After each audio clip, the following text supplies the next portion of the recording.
Hey, thanks for clicking on the video. This is going to be another episode of SNTR Gaming News, and we will be covering the fact that invasions are kind of broken. The devs have responded. I have their comments, and I will read those to you in just 1 second. We record the opening segment for another channel. This is a live stream, so it tends to be sort of a long video, but the opening segment is essentially what you're probably looking for if you clicked on this later. This is an SNTR update. The New World Invasions confusion sort of continues to swirl because the devs have responded in two different ways, clarifying exactly how they're supposed to work. It's my contention that they're still sort of broken and not working in the way that I would make them work, if sort of like I was in charge. So I'm going to read you their description of how it's supposed to be working, as well as clarify some of their other comments that caused a lot of people to think differently about invasions. If you like these video game updates, be sure to hit subscribe and the bell button so you don't miss them. So first, folks thought that your downgrading was in relation to the number of waves survived. So it sort of seemed like the better you did during an invasion, the more punishing it would be if you did not successfully repel the invasion. So you'd get all the way to the end and fail at the final wave, and that would mean you'd experience more downgrades than if you just sort of threw the towel in at the beginning. And this seemed like a terrible way to handle things, basically incentivizing failure. Like, why bother trying if they're going to punish us more for getting further? Now, a developer commented and said that was intended. That's how it was supposed to work, and that really caused some folks to say, why on earth would you have it set up this way? Then another developer commented and had this to say: we wanted to clear up some misinformation on invasions and how they relate to territory downgrades. How far you make it into an invasion does not determine how many stations will be downgraded if you fail the invasion. The number of downgrades your territory will incur if you fail are tied directly to the territory level of your settlement. The higher your territory level, the more downgrades you will incur if you fail. Successfully repelling an invasion will ensure that no upgrades are regressed. So this isn't any better in my mind because it still lacks proper incentivization and structure. This is what I call incentivization breakdown. This still feels like a backward system where the better that you are doing in the game, the more punishing the game becomes. This is sort of related to their philosophy around XP. The final 10 levels feel like a total slog, which doesn't really land in my mind as a good leveling system. I know that's sort of the status quo, but this feels sort of similar. The better you're doing, the more you advance your settlement, the more punishing the game will be if you fail an invasion. It would make more sense that the better you're doing, the more resilient the settlement would be, and it would take more damage to downgrade it. So it wouldn't downgrade nearly as much because you've spent time investing in the quality and the upgrades and the territory level. Now, if an invasion is just around the corner, you're going to be tempted to think, well, why would we keep upgrading? Like, people are going to feel like they're going to see invasion incoming on the map, and they might stop doing things for that territory. They might stop doing things to level the actual territory level and upgrade the different pieces, because the more you upgrade, the more you're going to downgrade if you fail. So invasions will start to incentivize inaction or people not wanting to play. My suggestion is pretty simple. The better the settlement, the less the downgrades. It should be harder to damage the settlement by invasion if it's doing well. This would mean if you see an invasion around the corner, folks would sort of rally and work and help things get upgraded and help level things up. This is not a good structure for endgame. Once settlements and all of the different territories or all of the different pieces of the settlement have been upgraded, invasions will just become a pesky nuisance of, well, we got everything leveled up and it's going to be way more painful now if we fail. So hope to see Amazon make some adjustments on this one, because I currently do not think this is good design. In my mind, it is broken because it breaks down the incentivization. As always, if you like these video game updates, hit subscribe and the bell button, and I'll see you in the next one. And I will see you right now. If you're watching the VOD, that opening segment is essentially what the title and thumbnail is about, and then we do a talk show after. These VODs tend to be about 3 hours long or so. So good morning, good afternoon, and good evening to everybody in the chat. We appreciate you being here so much. Happy Friday to you. You made it through the week and you made it all the way to today. That means that you can make it through the rest of today to enjoy your weekend. If you get a weekend, we greatly appreciate you guys hanging out. We got a full day ahead of us. We got discussions about New World right now. We've got From Friday, and then we have Hilly and I playing tonight. We will be doing the Hilly streams back here on SNTR Gaming. Tonight we will be playing Escape Simulator. It actually looks pretty good. And then there is also a premiere hitting SNTR Presents this afternoon about the Twitch Boost system that they just announced. Yesterday. We were going to push the Twitch Boosts video to next week, but we decided to push it to today because they rolled it out yesterday. So we thought, all right, well, we'll let people know what I think about it because it's a scam and people should know and not give their money to it. Do we get to watch you fail at video games a lot today? Well, I don't know. I don't know what was waiting around the corner for me in Dark Souls 3. How was the call with YouTube? It was good. Yo, what's good, feed? It was good. Unfortunately, he didn't tell us anything we kind of didn't already know. It'll be helpful to have a partner manager, a YouTube partnership manager, or whatever they call it. It'll be helpful. But it was sort of like, yeah, this is going to be really, really tough. It's going to be really, really tough. We kind of told him our content plan and what we want to do with SNTR Presents, the other channel, the bigger channel. And unfortunately, not putting Destiny content on that channel is just going to be a continual slog. It's not going to be a quick, turning of the rudder. So the Destiny ban continues to sort of haunt at my every move because of just how much that channel has on it as Destiny. So, what's wrong with just making the invasions the reverse of its current system? The longer, the better you do, the less amount of damage that it does. Well, but they clarified that. You're not getting more downgrades because you survive more waves of the invasion. You get more downgrades the better that the territory and all of your upgrades are. Does that make sense? So the better the territory, the better the settlement, the more downgrades you're going to get if you fail, which doesn't make any sense to me at all. You still have good content there, though. It's a struggle. It's a struggle, Butters, because those videos I'm putting up lately, the Say No to Rage story, in my opinion videos, like the Chappelle video and stuff, that's some of the most enjoyable content I've made in a long time, and it just feels like such a bummer to put it over there with how we know it's gonna that channel's just gonna continue to struggle. You know what I mean? Yeah, it just stinks because it's like the content feels so good and so right, and the channel just feels kind of cursed. Yo, what's good, Harry? Can you catch some of us up on the Destiny ban? Yeah, I mean, Bungie unjustly banned me from the game. They never told me why. I didn't break any TOS. I was just randomly banned from the game. They closed the ticket when I tried to appeal it. They didn't even respond to the ticket or provide a reason. And so we obviously had to immediately pivot to Variety Gaming coverage, which we did that in April. And I like where we are now. Like, I'm not like, oh man, I wish I could be covering that game. I wish I could play it more than cover it. But when you build a channel around it, I mean, that's just the kind of the way YouTube works, That's just how they structure it. It's a good system because it means you can start a channel about, gardening and get a bunch of fans of gardening and have a channel about gardening. It works. But it also works in the reverse. If all of a sudden you took your gardening channel and you wanted to make it about being an electrician, people would be like, what the frick is this? Like, I didn't sub for that. And we had some confirmation yesterday on the call about why our impressions just kept going down. Like, why our videos just got less and less looks and less clicks. We got confirmation on why that happened. We already kind of knew, but it was good to get confirmation, I guess.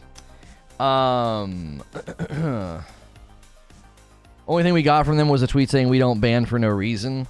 Yeah, they subtweet like cowards because that's what they are. I know they're never going to stand up and say the right thing or do the right thing.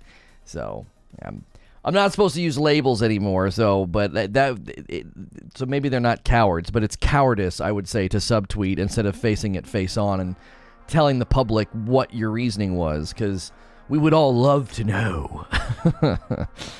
I know you've been focused on it for a while, but I haven't kept up since I don't play New World. Would you recommend it? Looking for an MMO live service to play with friends.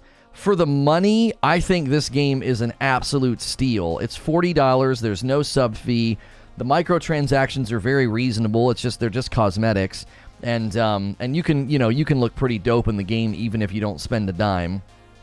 I do wish they would add a little transmog, because I found some really cool armor and stuff that I can't wear because it's either too heavy or too light or the wrong stats. So I would love to see a transmog system come. I would love to see a transmog system come to New World, because that's probably my main issue with my appearance, is that I'll be out in the wild and I'll find like a really cool piece of armor and it's not right for my build, and so it just gets trashed, which is just a bummer. It's always kind of a bummer when you can't look the way you want, especially for a game that's third person. You know what I mean? Have you seen how sick the Voidbent armor looks? No, I haven't. What I try to do in a game like this, Harry, is I try not to peek behind the curtain. You know what I mean? I want to get to the later stages, later game or whatever, and be really surprised by... I didn't look at what the dungeons looked like. I still haven't done that. There's 3 yet for me to play. I've always kind of been that way. I never liked I remember when Bungie started showing raid armor ahead of time. I hated that. Like, I wanted to get the drop in the game and be like, oh, check this out. It feels like I'm looking at my Christmas presents in a sense. So, I mean, I've always liked to wait. So I don't like to go look behind the curtain. Some people do. They want to see, like, what's the end game stuff look like, Lots of people are getting it now. You'll probably see it in the wild. And that's fine. I mean, if I see it in the wild, I see it in the wild, I don't want to go, like, read an article or go to a Reddit thread, Is that not the same as us being able to change skin on a piece of gear? Isn't that transmog? Yeah, that's essentially what transmog is, yes. Still, I finished my dark roast, still have light roast. Who wants to trade? Yeah. Get your coffee orders in. If you guys have been enjoying the show lately, we really appreciate all the coffee orders. Hey, we already got a coffee order this morning. My man. I was like, man, might not be a man. Thank you, McMuffin. Thank you so much. A dark roast and a Frickmas blend. Taking the Madam Challenge. Appreciate that very, very much, McMuffin. We had like 6 coffee orders yesterday. We always like to get, 2 or 3 orders a day is kind of the goal. So thank you so much, McMuffin. Goes the same for me for the leaked endgame map. They say it's huge. That's enough of a tease for me. I've not looked at it either. Yeah, I don't want to go look at it. Yeah. So I just want a dang donkey to carry all my stuff. Could I just get a dang donkey? That's such a way to phrase it. So, if you guys are just tuning in, I covered at the opening of the stream the way that I think invasions are severely broken or flawed right now. The developers did clarify that it is not how long you last in the invasion that determines the number of downgrades if you fail. It's the better your settlement. If your settlement's doing better, it has more downgrades, which I don't understand. It's an incentivization, I guess, not to do well in the game. So, I'm about to get through the queue and get 16,000 gold. Time to make big money moves. Yeah, dude, get it. I haven't had a chance to implement any of the stuff that you told me, Harry. I've been too busy because obviously I have to do it off stream. I don't want to show people your trick.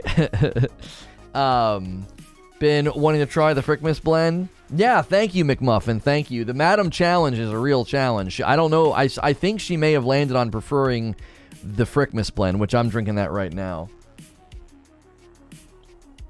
It's good. New guy here. Caught a bit yesterday that all the coffee comes ground. Makes sense due to the quantity requirements. What coarseness is the ground coffee coming in? It's not finely. It's not fine. I would say it's medium. There's coarse, medium, and fine. It's right in the middle. Just the normal medium ground coffee. Like if you buy, a bag of coffee from, Starbucks or Target or something, I would put it in the middle. I don't know if we can ask for a fine or a coarse, but I think most people just expect a medium level of ground coffee. I mixed my Frickmas and Dark Roast the other day. It was actually good. Oh, you did? You mixed them? I've never done that. We could do that. I went back to the Light Roast for a couple of days, and man, I forgot how good that is, too. The Light Roast is just so smooth. It's like the smoothest coffee I've ever had. I mean, because you come from the dark and the Frickmas, because the dark is dark and the Frickmas is a medium, and you go all the way back to the light. The light is just, man, it's smooth. It's very good. Only asking for my espresso machine. Medium sometimes work if anyone has tried it.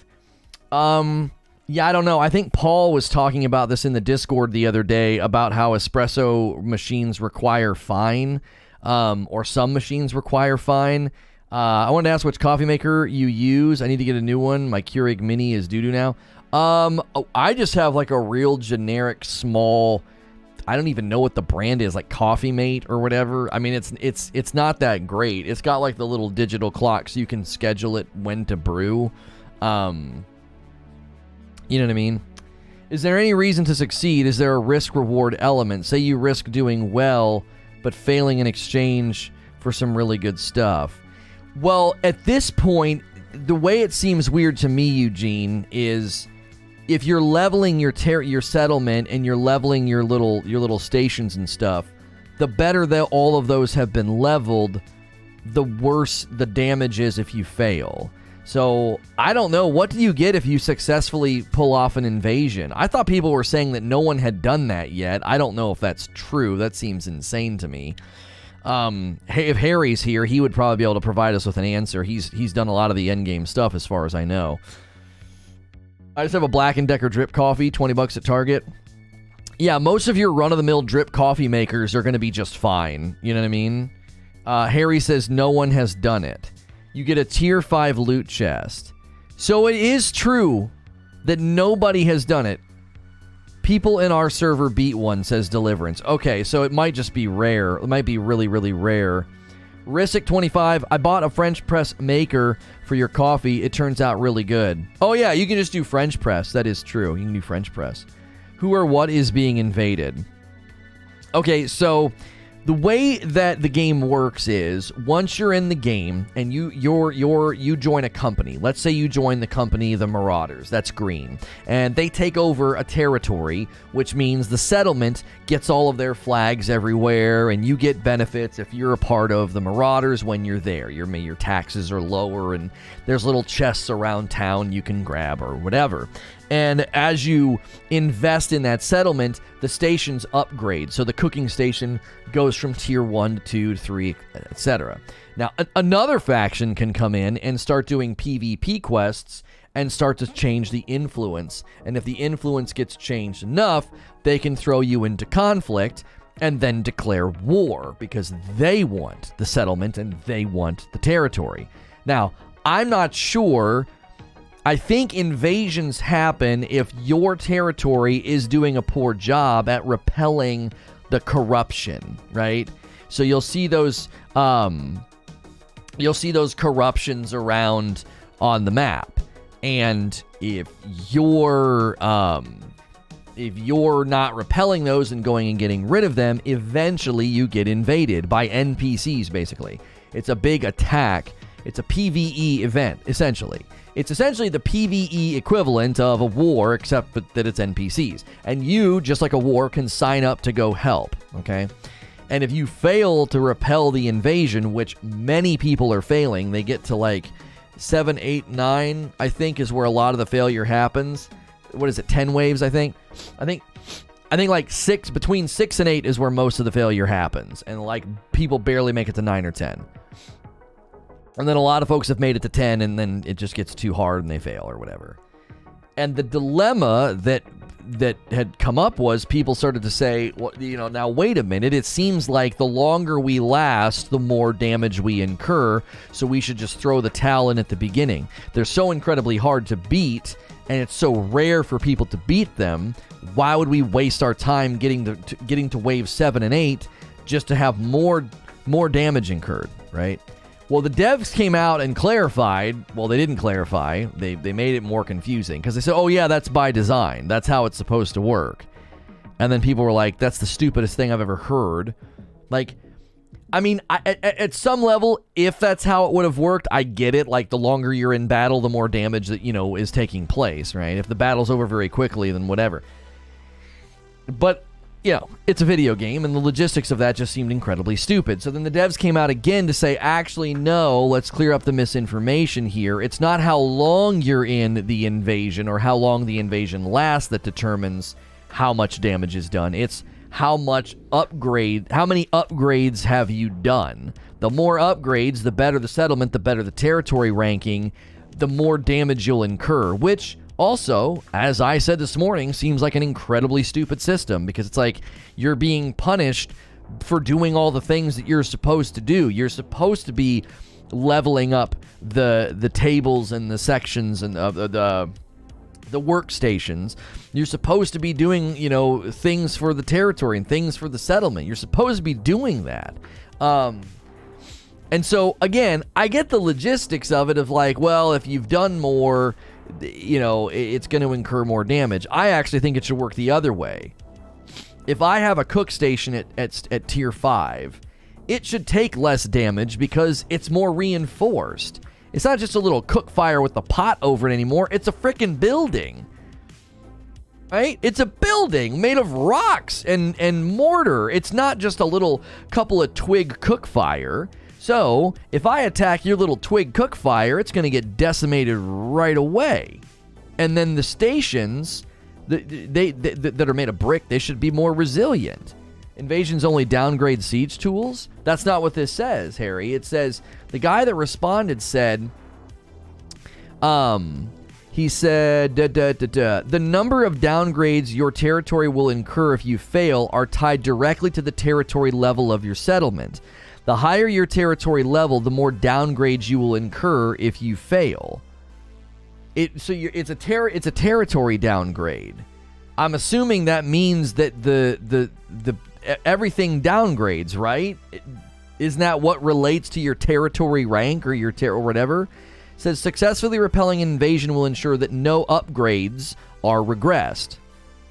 So it's got to be more than just the siege weapons. If it's just the siege weapons, then who the frick cares? I mean, I guess when can you even upgrade those? Is this the Three Little Pigs discussion? They downgrade everything. Yeah, they downgrade everything. So you get more downgrades if you're doing better. That doesn't make any sense. If I have a little tier 2 cook pot, that's going to be easier to damage than a building that we built to cook in. Some of these, the one settlement I go into, it's literally a building. It's a brick building with like ovens. That would be, in my mind, that would be more resilient. That would take less damage. Like, I don't know. Like, to me, it's almost like if this is the worry that I would have, right? The worry that I would have long term is people would see that there's an invasion coming, and then they'd be like, well, don't do anything. The more work we do, the more we risk to lose. So they're just going to stop. They'll stop investing in that area, that settlement, that territory. I don't know for sure, but from what I've seen in-game, failing an invasion, only the siege weapon downgrades popped up. No, Harry, that's not true. This entire conversation got started because there was a guy that was like, are we losing more? Are we getting downgraded more because we lasted long in the invasion? And people are like, what? And a developer confirmed that, yeah, that's how it works. And then this developer comes out and says, no, that's not how it works. It's how many upgrades you've done. Like, if you've done more upgrades, your territory is at this rank, you're going to have more downgrades. What's the point of upgrading if they just wash away your progress? Right, that's sort of the question. Because Reckless is saying, well, the more you build, the more you have to lose, and that's your motive to defend it. But how you're going to feel wrung out like a rag eventually. You're going to be like, my gosh, we've done all this work and got all these things leveled up, and every time an invasion happens, they're incredibly hard to win. We just keep getting set back. Now, maybe that's why invasions are so incredibly hard to win. Maybe this is Amazon's way of keeping you on the treadmill, as it were. Do you see? You can only upgrade things for so long, and eventually they're all capped. So this is a way to kind of like reset you, I guess. Like, I don't know. It's almost like, oh, yep, time to get back to work. This is just part of survival. Got to reinforce the walls or whatever. I would think that there are other ways to do that. You could have things downgrade over time or deteriorate over time if you're not investing, working, or, maintaining them or something. There's other ways to maintain that grind without it feeling stupid. Like, do you see what I'm saying? Like, there's other ways to do that. You could have maintenance, you could have town board maintenance that needs to be done, and if the town board maintenance isn't done enough, then, your cook station might downgrade because you didn't have a good upkeep and one of the walls fell down or whatever, and then you got to work on it again. If you want to keep that grind going and have periodic rhythmic sort of resets, I don't necessarily have a problem with that, because what are you going to do? Like, again, your territory and everything gets maxed out, and then it's kind of like, okay, the only way that's going to get reset or set back or taken from us is from a war, I guess. And if invasions were incredibly easy to win, they would feel more like a nuisance than anything. It'd be like, well, let's get this pesky fly out of here so that we can keep all of our upgrades. People at Endgame are still leveling, and companies get very close to completing them. It won't be long until invasions will just be something you quickly complete. Right, and that obviously is possible, that they just start to become more of a nuisance than a problem. Trying to get on Eden, but this is all I see when choosing a server. US East, and you just see live. What the frick? Why doesn't it let him see the name of the servers? It just says world, and then it just says world set. I don't freaking know, Sven. I've not changed servers, so I'm not familiar with why it would look like that. That's weird.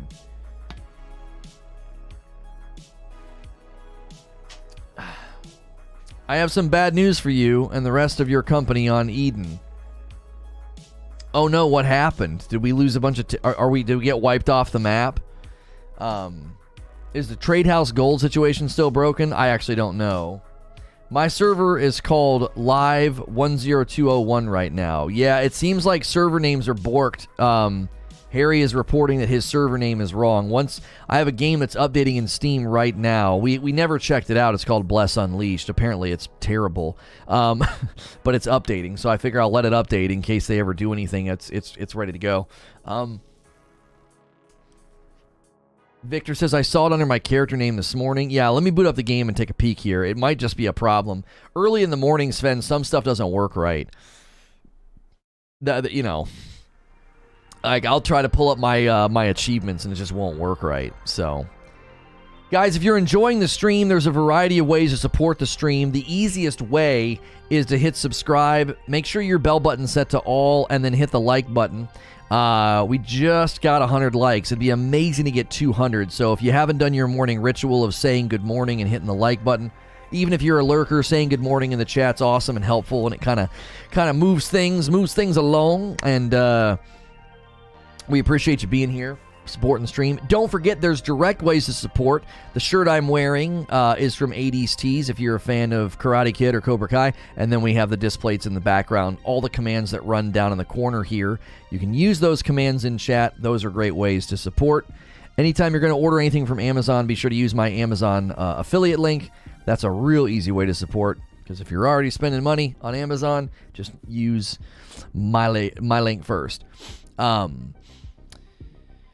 Good morning. Yeah, good morning. There's everybody. Good morning, Christina. All the lurkers are saying good morning. Thank you guys for being here and lurking. Appreciate it.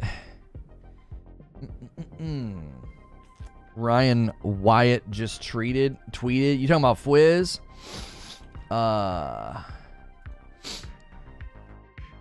Hang on a minute. What did he say? I heard we might be hearing some stuff. Says, here's a video blog post on what to expect from us in 2022. Gifted memberships, improved live discoverability and live monetization, expanding upon clips, make it seamless with shorts, and new mod tools and more. So how soon can we see all this stuff? Is the question. I don't care about the fact that you're planning it. We kind of knew some of this stuff was coming. Do they have even a remote timeline? We're expecting other perks for YouTube gamers through our subscription services. Our recent partnership with the Discord app gives premium members access to Discord Nitro for free, and Discord Nitro users get free access to YouTube Premium. Efforts like this are meant to help games further expand their community and likewise help viewers discover other creators.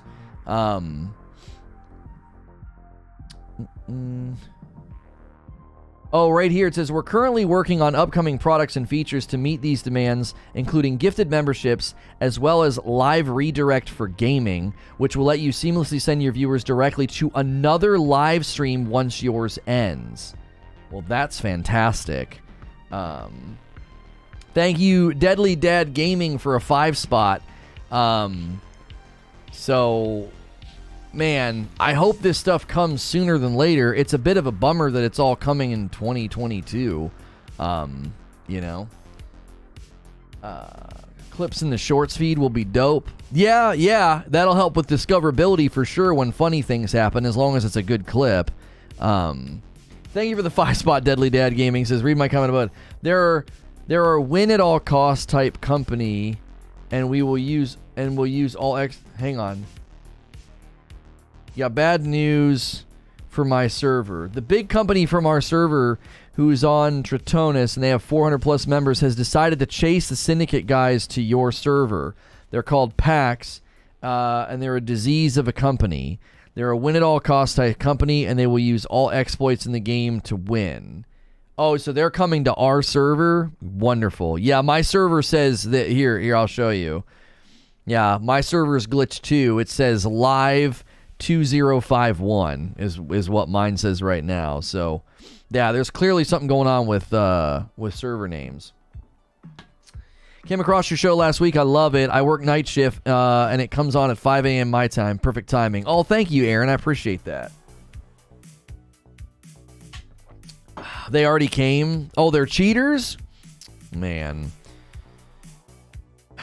Rating will hopefully be coming to the platform. Well, yeah, that's what they just said in that blog post, that like you'll be able to redirect to any live stream. So that'll be really helpful whenever we need to, like, if we ever need to go from this channel to our other channel, that'll be ridiculously helpful. Yeah, hopefully. Yo, what's good, Hex? Sounds like B2B on our server. Some people called them onto our server, 500 of them. Not scared to use any exploit or glitch in PvP. I think 5 of them have been banned already. Huh. Glad we figured it out. You might want to update the New World command. I mean, I'm not going to update the New World command. They'll fix it. There's no sense in updating the New World command just for something, you know, whatever temporarily is going on. If you... oh, that, I guess if you want to know our server name... Sven, if you're trying to get to our server name, ours is live-2-05-1. I mean, for now, that's what it is. I would wait, though. I would wait until you for sure see Eden, because that'd be a big risk. You know. Yo, what's good, DBS Purge? It wasn't me. Oh, King is trying to do it. I'm sorry. You did it. You posted it for him. Sorry. Are you playing with Hilly today? Yes, tonight we'll be playing Escape Simulator. They sent me some codes, and so Hilly and I will be playing that tonight, and that will be taking place on this channel. We're bringing it back to this channel. This is where it kind of originally started anyway. SNTR Presents as a channel is sort of moving away from gaming, and so it doesn't make sense to have gaming content over there anymore. It'll kind of mess the channel up as we're trying to turn the rudder on a freaking aircraft carrier that's run aground is kind of what we're doing over there. It's just a giant channel that, well, I guess not giant, but it's a decent sized channel that, you know, can't get gaming content anymore. It just isn't going to work. So the server a bunch of us moved to seems pretty good. Yeah, I mean, obviously, and we talked about this before. We talked about this before the game came out, and I said, My biggest concern with New World is the type of players that it will attract. And the type of players that a game like this will attract are cannibal, degenerate idiots. Like, they will just absolutely obliterate a game. They will cannibalize it with their degenerate behavior, and then they'll move on to something else. Like, they don't care. They don't even actually like the game. They like being a degenerate. Like, that's what they enjoy doing. They would play games and grief, and once the player base numbers fracture or go down or the game kind of dies, they move on. They don't like the game. They merely use the game as a catalyst to their degenerate behavior. Like, I don't know what Amazon's going to have to do. I mean, they're going to have to be pretty extreme here because, again, this type of behavior will drive people away. Like, if people feel like, great, every server is turning into nothing but a bunch of degenerates that just absolutely cannibalize the game, then, you know. Now, the good news is Syndicate is moving on up here. We have 3 territories now instead of just 2. So it looks like we won Reekwater, but it's now in conflict. And then it's just nothing but invasions right now. It looks like we are challenging for Brightwood as well. That will be happening on the 30th. So we must have lost our other war. We had 2 wars. We must have won one and lost the other. So that's unfortunate that we didn't win both. Fazimoto, I'll get you here as a friend. Are you in the company? You're probably in the company. Yeah, you are. My eye itches. You ever have that? My gosh. Just like all of a sudden, it's like the worst. Like, it feels so good, but at the same time, it's like, my gosh. You will absolutely not enjoy Ori farming. It's so bad with those kinds of players. What do you mean Ori farming? We be playing Bright Memory Infinite. It drops November 11th. We lost the Weaver's War last night. Okay. Barrier. I'm going to try, obviously, to play any big titles that come out. You know what I mean? So I listened in on the war, and it made me realize we could use some Lono-esque analysis on war strategy in the game. Yeah, I would have to really, I'd have to watch and learn a lot, you know. I know very, very little about the flow of how it goes. I've not paid much attention to it.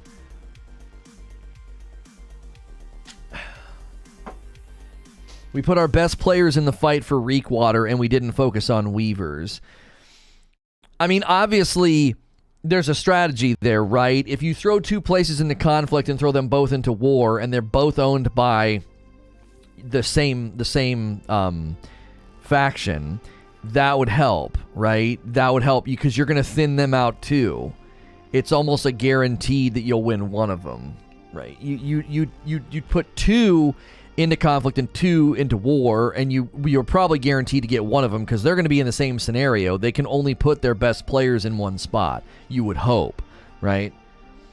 Ori is it's the Orichalcum ore, which is the base ore for the high tier armor in the game. To get the Voidbent armor, you need the ore, which is insanely rare drop from the Orichalcum nodes. The only place with enough nodes to be worth farming is the mines in Shattered Mountain. Got it. This game is so good. It looks good. I think I saw you guys put up a trailer. It looks pretty wild. Murph says he played the demo and was good. Okay. How was the call with YouTube yesterday? It pretty much confirmed a lot of the stuff that we already knew, which, you know, it's encouraging to hear, like, that we have a good content plan. It's encouraging to hear that we know what we're doing. He said that this channel here is performing very well, but then obviously SNTR Presents is just, I don't know, dude. It's just a big fat dead cow that we're trying to roll over and push off a cliff so that we can clean up and rebuild, and it just isn't happening. So it's just going to be slow, you know. Hopefully in a year's time we'll have I mean, I need to be able to... He said it doesn't matter that the channel's big and underperforming, but I know that's not true. I know that's not true. Because because it's like, yeah, that's how it works. You're not showing my videos to the 47,000 people that have subbed, which means, you know, its opening numbers are going to be poor almost every time, which means it's not going to perform well after the fact. And because the sub base is largely Destiny based, you're showing my content to people who watch Destiny content, and they're not going to click either because you're showing it to the wrong freaking people, right? It's just a big fat dilemma. You know what I mean? Everything we do over here seems to go very well because the sub base over here is becoming more diverse. And this channel has 0 Destiny content. So, what was his response to cleaning subs? That's what he told me. He's like, it doesn't really matter. And I'm thinking to myself, but yes, it does matter because my sub base has a propensity, and because of that propensity, you're showing my content to the wrong people. Like, you're showing my content to Destiny people. Even a Dave Chappelle video is getting shown to Destiny people. That's why my Twitch videos are probably going to do better. Because Destiny fans, they're interested in Twitch goings on. You know what I mean?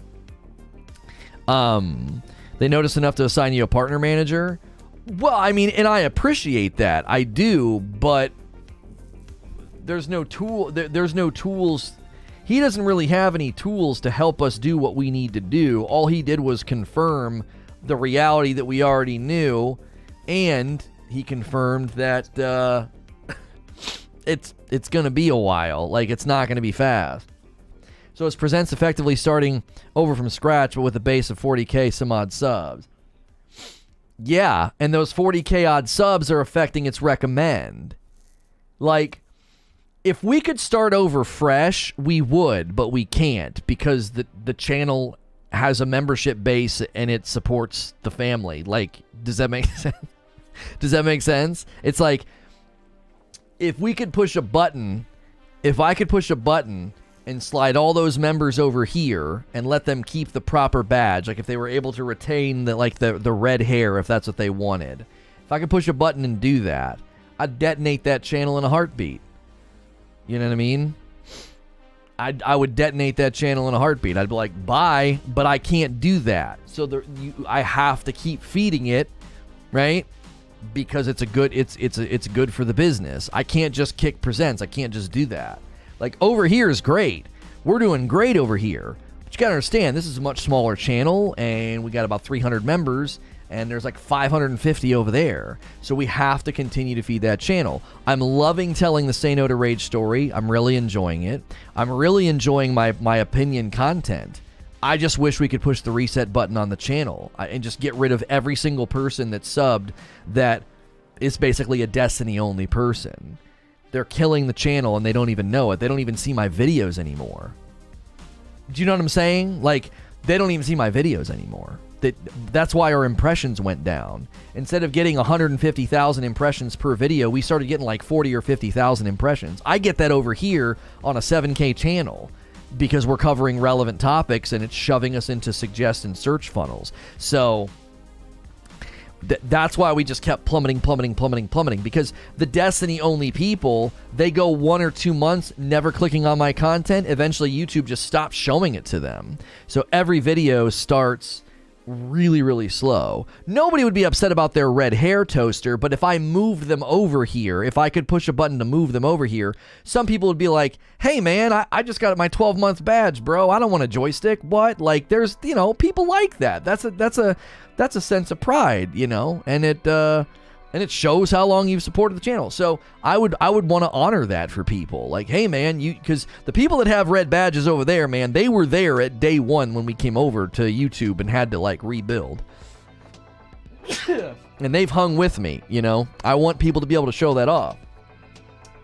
I loved your short about Dave Chappelle the other night. I'm one of the old Destiny subs, and I thought that was something I could watch you do each night like I used to. Chris, I hope a bunch of people think the same way as you. I really, really do. I do. I hope people think the way you do, because the YouTube guy was honest with us. He was like, look, you're gonna have to really lean on your loyal people and get them to really support the videos to push them. They've got to get velocity.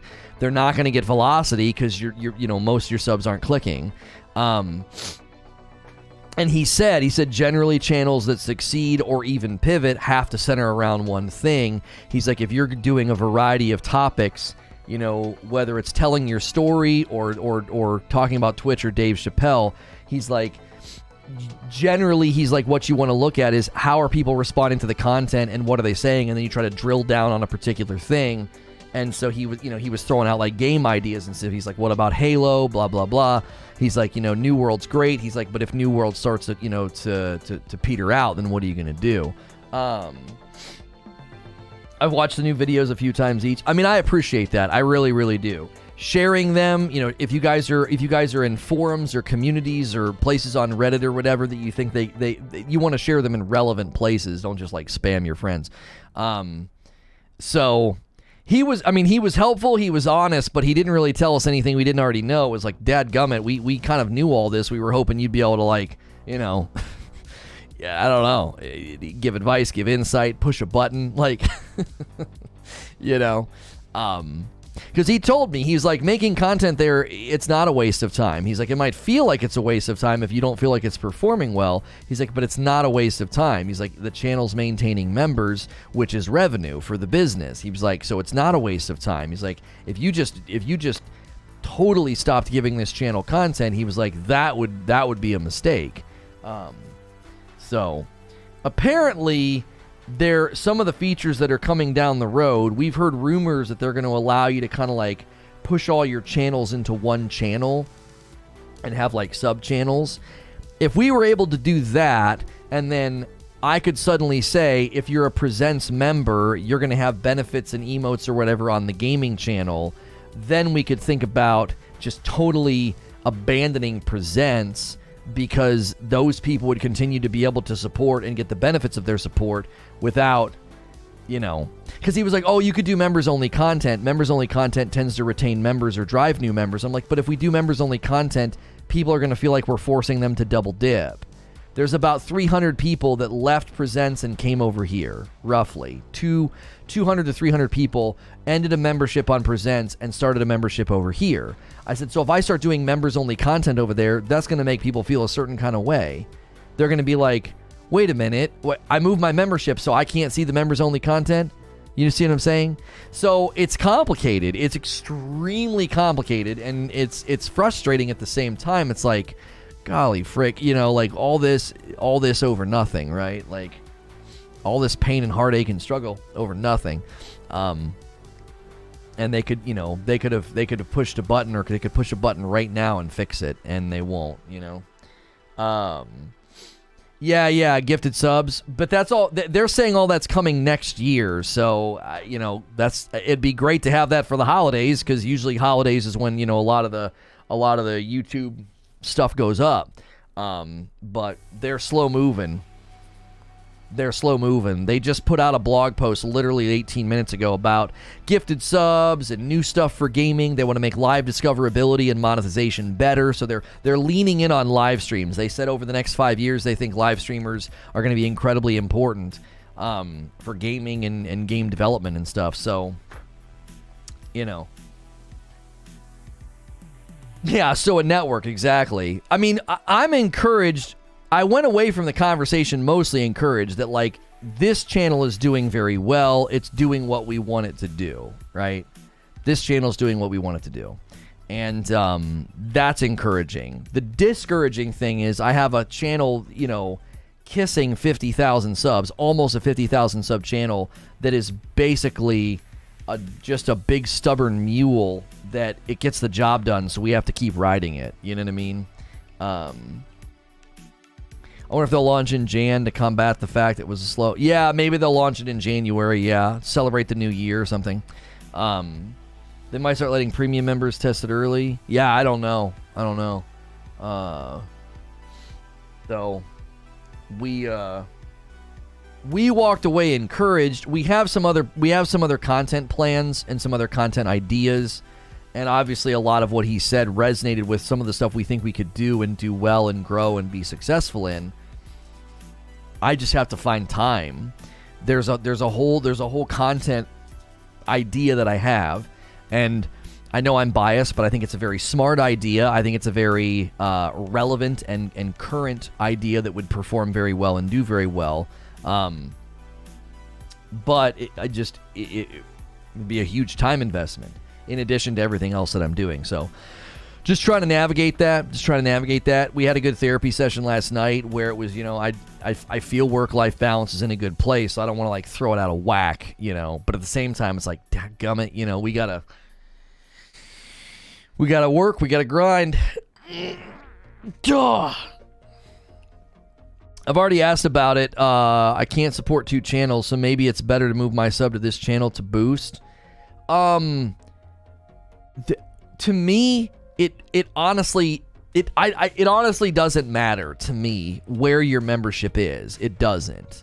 I love when we do a Say No to Rage story and a Say No to Rage AMA, seeing all of the badges and all of the red hair. Like, I love seeing that. That's just awesome. And obviously, we love to see all the green names and the joysticks over here. It truly, to me, I'm not concerned about where your membership is, just that you maintain it. That's really the only thing. That is one of the few reasons we're able to do what we do. Neither channel generates viewership that would support the family. It just doesn't. Little vids here and there hitting 2, 3, and 4, maybe 5,000 views. That's not it. Most people that make a living on YouTube, are cranking out vids that are hitting, 25K daily minimum, for the most part. And we're obviously, maybe one day we'll be there, but the focus right now is continuing the content flow rhythm that we have, because we think it's good. We think covering New World has been enjoyable. We think From Fridays has been enjoyable. We think being able to dip into variety or big games has been very, very good. And everybody seems to be responding positively. So we're like, okay, let's keep doing this. And then the personal stuff over on SNTR Presents obviously is very new, but I'm really, really enjoying it.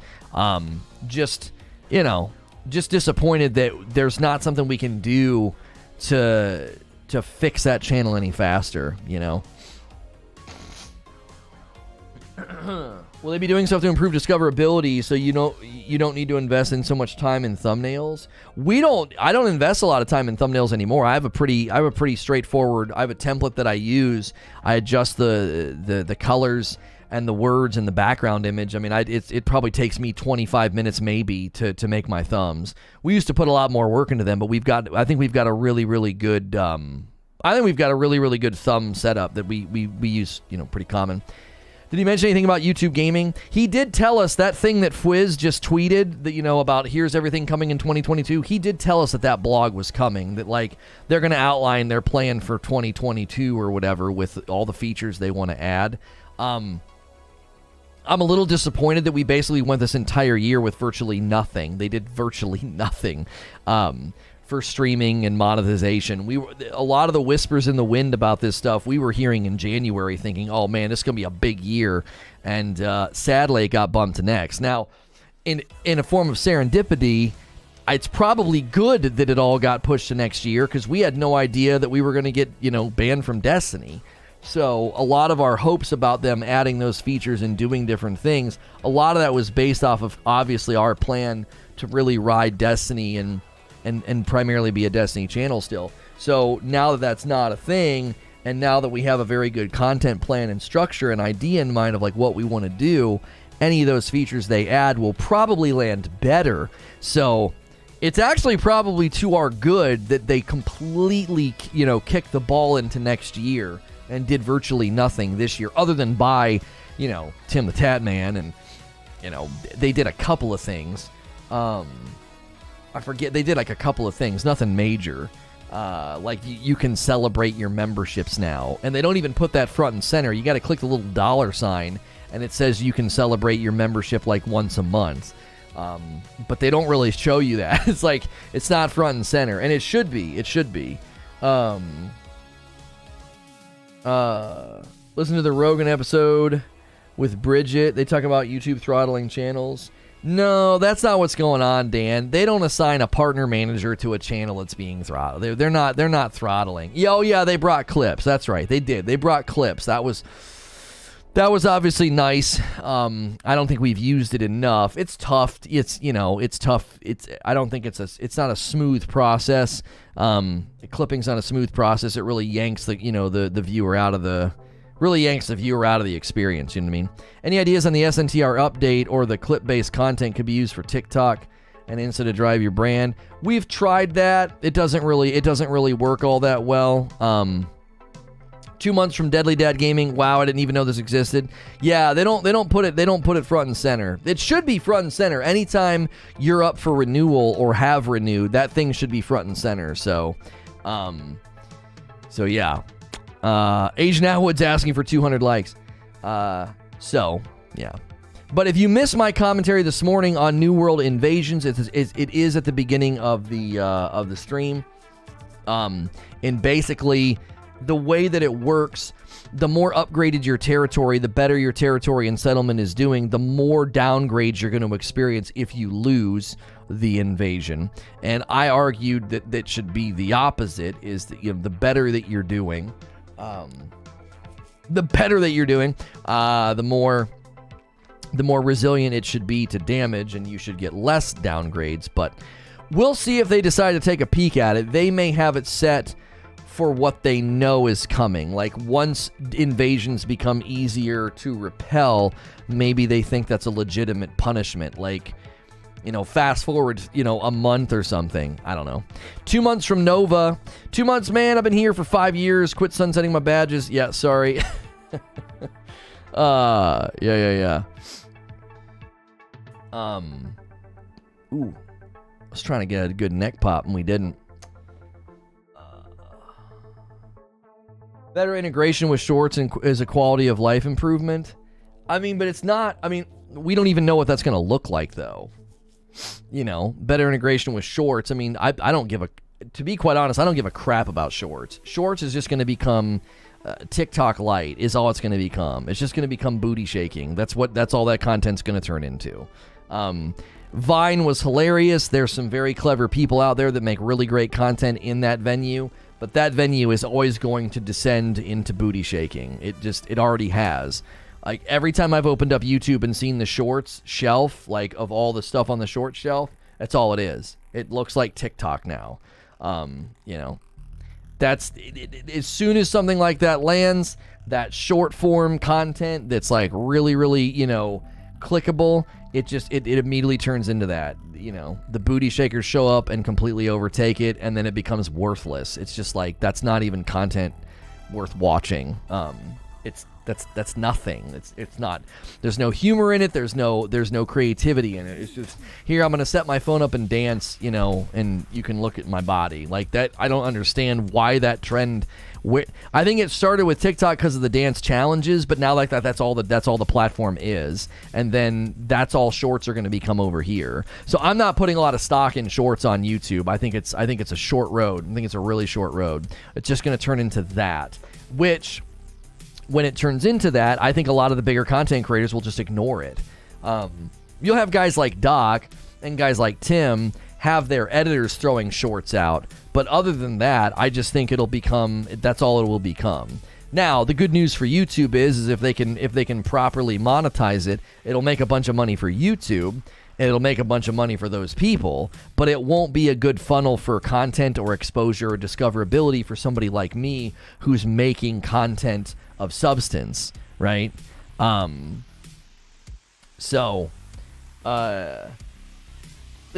And I don't think necessarily that's like a slam on the people doing it. It's not substantive content. It's just you shaking your booty, no hate, no shade, but that's all it's going to turn into, and that's why I don't put a lot of stock into it as someone who creates more intentional content with substance. That's not all TikTok is. That's just one side of many. Well, but it certainly makes it difficult to not have that become like the thing that edges everything else out, right? Do you see what I'm saying? I know that there's more intentional content and like more content. Like, the best content I put on TikTok has been my ones where I'm like talking, as opposed to like the game clips. So like me talking about, mental health or whatever, the one I put up, those did very well. So I know that there's a platform over there for that. I don't know if that exists on YouTube. We obviously could try and see, if short form, rants and hot takes. I think the biggest challenge for shorts on YouTube is they have to be like 59 seconds. So over there on TikTok, I can throw up a 2-minute video. In 2 minutes, you can establish a reasonable rant, point, or statement. But 59 seconds, boy, that is tight. Like, that is super, super quick. That's why it turns into booty shaking, because in 59 seconds, it's hard. You can get an editor to make a really funny clip, but I mean, what are you going to communicate in 60 seconds efficiently? So, sick t-shirt. Thank you. Be sure to use the shirt command. Use code Lono over there on 80s Tees for 30% off. If you like all the shirts, this comes from their 80s. I mean, I think they put this in the Cobra Kai collection, but it might also be in the 80s movies collection. Isn't just a free form of advertising for you? Yeah, but it takes work, homie. Like, you know what I'm saying? I don't have time. Like, sometimes I wish I could have like a camera crew following me around throughout the day so people would understand, like, oh yeah, put stuff on TikTok and Instagram. It's like, I don't have time for that. And the little bit that I do, we don't even know if that's generating people coming over. We just don't know. Like,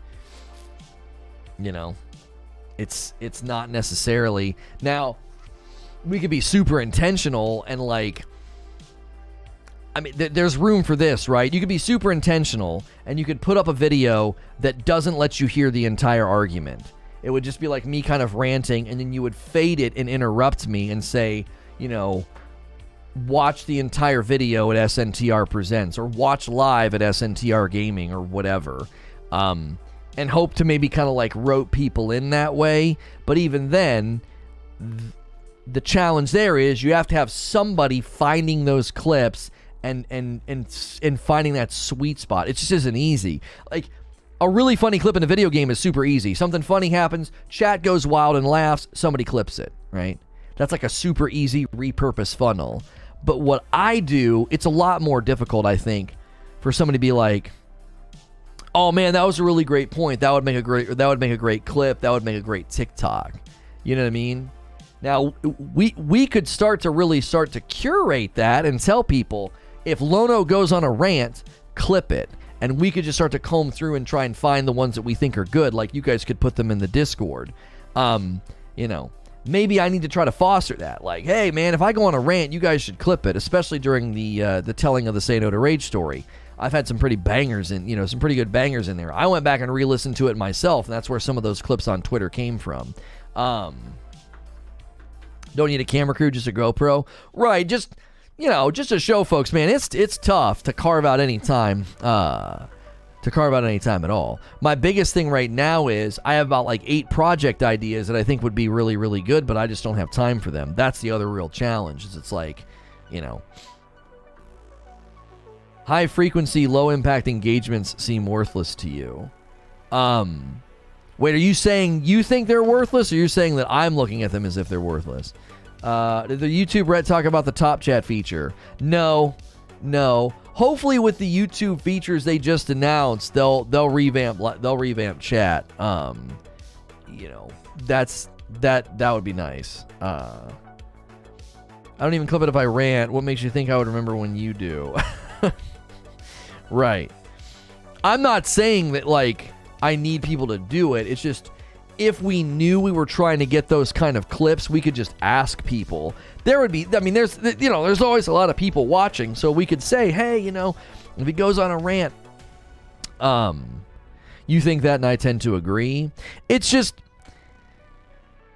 when you get to a certain size, it makes sense to constantly grab everything you have and throw it everywhere. Just repurpose it. Throw it everywhere, because you're casting the widest net possible. Some of it just comes down to making enough money to just have an editor that's doing all that for you. It's almost automated, right? It's almost automated. Right now, it's me and Creature and my wife. Like, she handles the coffee, and then like me and Creature handle the content, and it's just, that's it. That's all we got. And so we got to be careful that we don't overwhelm ourselves or, set things up that we can't maintain. Did the little reset this morning in the New World fix the transfer bug? I couldn't move with my company yesterday.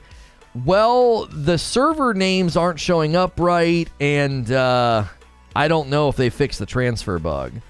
Supposedly, they were rolling it out to all of them. You know what I mean?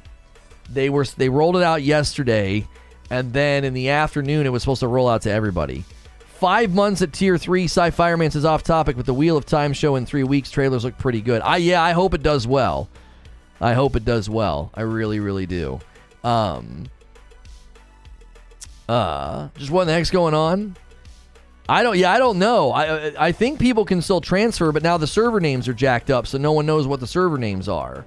Like, my server name was a number this morning. It's basically like we can see behind the curtain. We're seeing the back-end placeholder names, or not placeholder names. We're seeing, like, the back-end technical names, and we're not seeing the front-end, like, actual names, if that makes sense. You successfully transferred to Eden last night, said Reckless Gambit. Okay. AGS is having a tough time with whack-a-mole bugs. Yeah, I talked about this yesterday. My biggest concern right now with Amazon Gaming Studios, or Amazon Game Studios, whatever the official name is, my concern right now is that their source code control doesn't seem to be that great. And this happened a lot with Fortnite back in the day. Whenever they would push out an update, they would cause they would cause problems. It would create more bugs, or old bugs would come back. That's my biggest concern now, is that, like, Amazon is struggling with source code control. Like, they're working on separate source code, so they're introducing new bugs and problems when they push out a patch. I ordered coffee weeks ago, and I just got an angry phone call from Korean Customs. I couldn't understand him. Something about Frickmas and the War on Christmas. You didn't actually order coffee, did you? Oh my gosh, the shipping would be obscene. Madam would have said something. Madam would have said something. She would have seen your name in there and been like, he ordered coffee. Yeah, hopefully you didn't. The shipping would be obscene. I don't even know if we allow orders to Korea. I don't know if we do. I don't know if we have the shipping the shipping info in there. They even own the engine? I thought it was a sim engine. I have no idea. Random question, is DDoSing a thing in New World? Probably not. You'd have to, if you were going to try and take their servers down, I mean, I don't know if that, you'd have to have, I probably isn't possible. You as a player aren't going to get DOSed because they can't get to you. You're connected to the server. I used a pseudonym. King Jong-un. Yeah, Kim Jong-un. Yeah. He's a big fan of the coffee, you know. Stuff like this is difficult, though. The game is massive. Who knows how many thousands of lines of code. Hard not to introduce other minor bugs. Oh, yeah. Spaghetti code is a thing. You know what I mean? You're going to jail if you try that. Oh, yeah. If you tried DOSing Amazon's web services, yeah, the feds would be at your house pretty quick. They'd be at your house pretty quick. They'd be there by dinner. You're getting deported. Well, you know, come on home. It's almost Thanksgiving, you know, just in time. Just in time. Thank you to all the new subs this morning. We appreciate the new folks coming in, pushing us to another milestone. Be sure to introduce yourself in chat if you sub. Make sure and smash the like button. And there's other ways to support the channel as well. We would love to see the memberships go up if you can click the join button and become a paying member. You could order some coffee, order a shirt, or order a disc plate. Or just use my Amazon affiliate code anytime you order anything from Amazon. It feels like they didn't do comments. In this value is for an example. Int £1 this value for an example. I don't know what you're saying, Akuta Papa. Just got my first Ninja coffee pot and some Rageous Roast. Was its maiden brew. Nice. We need 8 more likes at 200. There you go. If you ever manage massive if, that's jail time. Even attempting, you would probably get jail time. You can't even attempt something like that. You know what I mean? The Mando displate's kind of hot. Yeah, it's nice. My daughter was looking at it and she's like, the best part about that is Baby Yoda, because he's right there in the bag. She was like, she does this thing. She's like, oh, she's like I swear, sometimes she's like a Disney princess. Like, she sleeps like a Disney princess. Like, she lays down so perfectly, like a little angel. And she'll be like, oh, Papa, he's so cute. She gets like smitten about stuff. It's adorable. It's like, what on earth? You're like a cartoon character.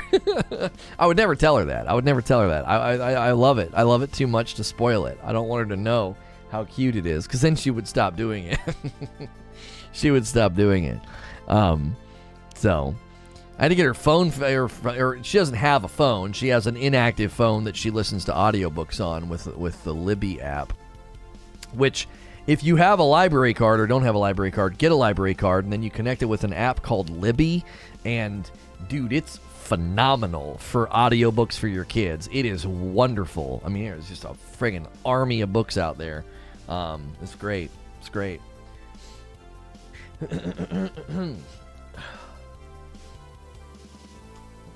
I recently just got my own library card so I could get my own audiobooks if I wanted.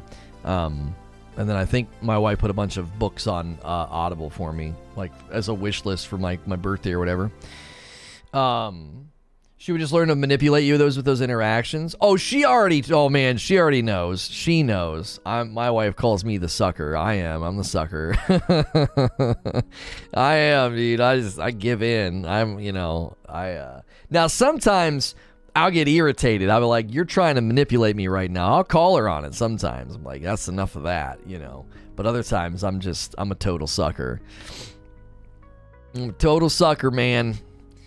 That's my chat is bugging. Chat's bugging out, is it?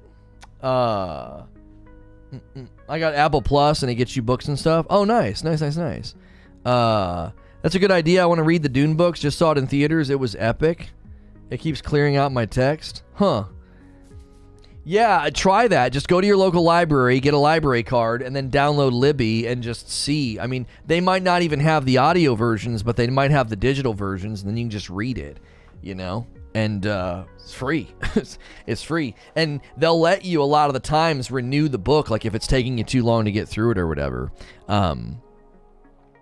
What was my final take on Guardians of the Galaxy? I could not believe how much I was enjoying it. I could not believe how much I was enjoying it. I got so caught up in it that I jacked up scheduling the live stream for the AMA. And so we didn't have a live redirect yesterday after the Say No to Rage episode. I was kind of ticked at myself for forgetting that. But yeah, I got so caught up in it. I was like, this is actually really good. There were comments in chat about, the characters not looking right or sounding right. I didn't take it that way. I took it as, I felt like I was playing a comic book, and so I didn't expect to be playing as Chris Pratt. So yeah, I liked it. I really, really did. I refresh and it's working. It would literally delete the sentence and skip to the bottom of the page. Huh. Yeah, that is weird. It looked pretty sick. Here's why I think it works. I think they just set out to make a really fun Guardians game, and they just kind of did. They didn't try to... I didn't feel like they tried to reinvent things. They were just like, no, take each character, give them some abilities, give the main character some abilities, ways to level up, create set pieces. It is going to be set piece. You're not like running around an open world, and that's okay. Just create some really good looking set pieces and tell a story. And I liked it. I really, really did. I thought, they nailed this. Yeah. I'll get it when they release the Mario update for Star-Lord. What, we want to be Mario instead of Star-Lord? I'm surprised the reveal of Guardians of the Galaxy didn't pique my interest at all. I expected to not enjoy it. You know what I mean? I expected to not enjoy it. I thought it's going to be chintzy, it's going to be silly, annoying, silly, stupid, whatever. And I was like, people were saying, they're like, well, Lono obviously is liking it. He's quiet. Ordinarily, I don't like that much banter because I like to talk to you guys, but I feel like they did such a good job with it. I was like, this is it. This is This is a good Guardians game. It's a good Marvel game, you know? It's pretty much what I loved about it. It feels like a great self-contained story and reading comic as a kid again. Yeah, it just literally felt like they grabbed some comics and they were like, let's just make a video game, you know? Frame by frame, line by line, let's just make a video game. And then, you know, you get to experience that as, you know, I don't know. I feel like they did a good job. I like how Drax always, I like his, you know, Rodent, and he always calls him by his full name, Peter Quill. Like, I don't know. I think they did a good job with it. Would Avengers have worked better if it was more like Guardians? I don't know, man. I think Avengers would have worked better if they would have just made it a good game. They should have just made it a good game, you know? I don't know. An open world looter where you can play as Avengers, like, what was so hard about that? I don't know.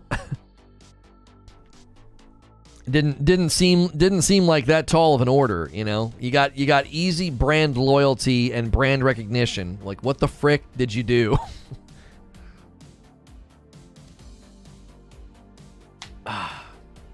You were streaming it in Discord and a few of your comic book friends were dying? Yeah, it was good. It was good.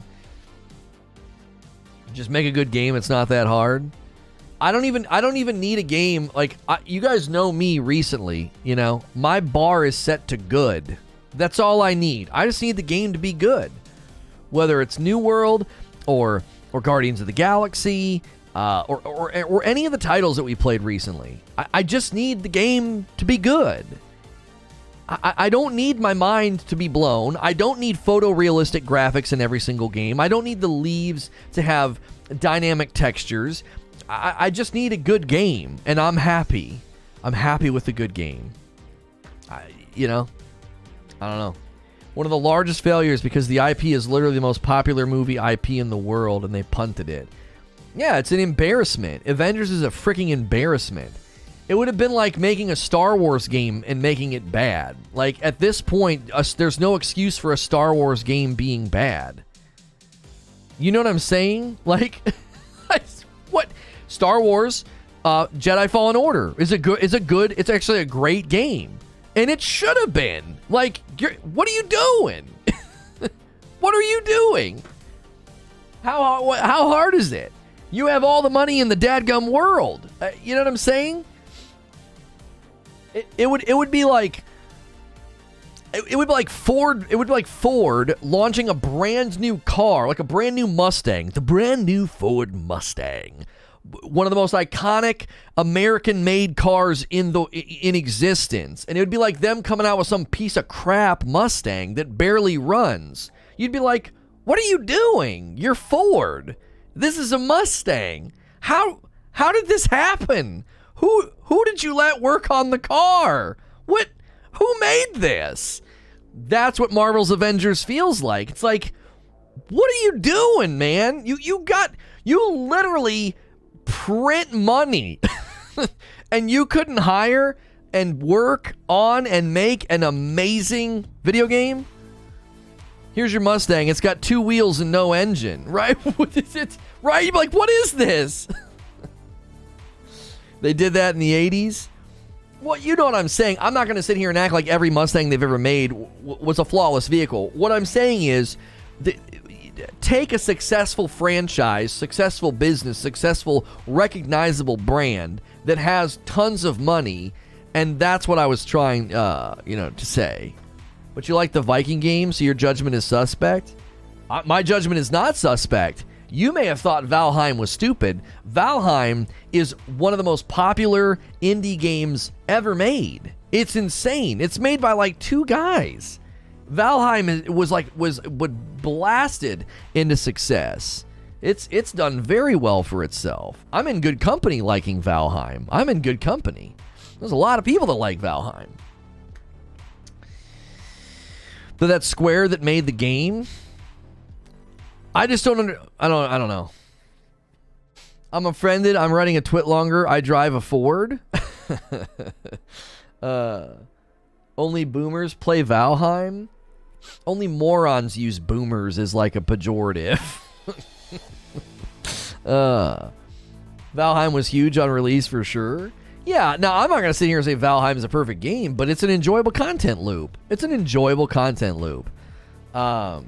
It's great for being like 40% complete. Yeah, I mean, obviously the game's got a long way to go. Like I said, they got like 2 people working on the dadgum game. Who just said that about Valheim? Oh, Derek did. He's just poking. He's poking. I worked with it. We were... Hey, 2 coffee orders. Let's go. Man, I love to see that, dude. Every day. 3 light roast bags to my man, Victor. Victor, you have just been so kind. A light roast and a Frickmas bag to someone named Option. Option? Oh. Option, but you have the 8 in your name usually. Okay. Thank you. I appreciate that. It's a shame that they don't have more people to make more content. Oh, I know. It's a shame that, you know, the game Tunic, that game is so adorable and looks so great. It's being made by one guy. It'll like never launch. We talking about New World today? We have been talking about New World. Yes. I'm in the game. I'm actively standing around, so you know I'm actively standing around in the game. People wanted to know if my server name was glitched, so I boot the game up. This morning I talked about invasions and how I think they're freaking broken with their current design structure. So, believe in Tunic? I mean, I believe in Tunic. I do. I believe in Tunic. But I got to interview the guy at E3. Or maybe I didn't get to interview him. I think I got to talk to him. I think Anna interviewed him, maybe. And he's a super... No, he wasn't there. No. No, he wasn't there. Somebody else was there on his behalf and was talking about how he's literally doing everything. I guess the latest patch caused more problems than it fixed. Sadness. Yeah, dude, I'm telling you, I'm worried. I'm worried about their source code control. You know, I'm worried about their source code control. Doesn't seem very good. You know.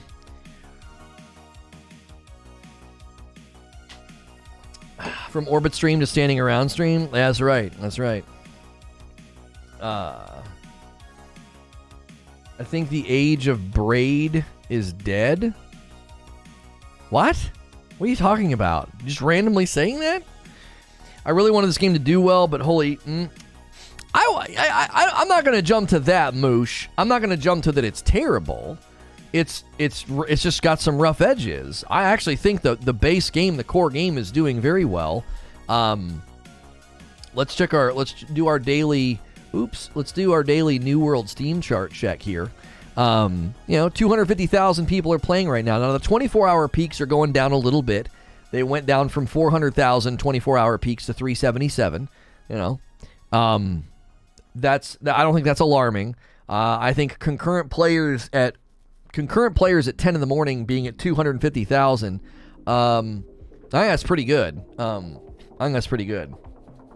I think there's going to be cause for concern if your concurrent players start to dip to about 100,000. That's a cause for concern. Then your servers are going to get too thinned out, I would imagine. But 250,000 people concurrently playing at 10 in the morning, I would say that's fine. I would say that's fine.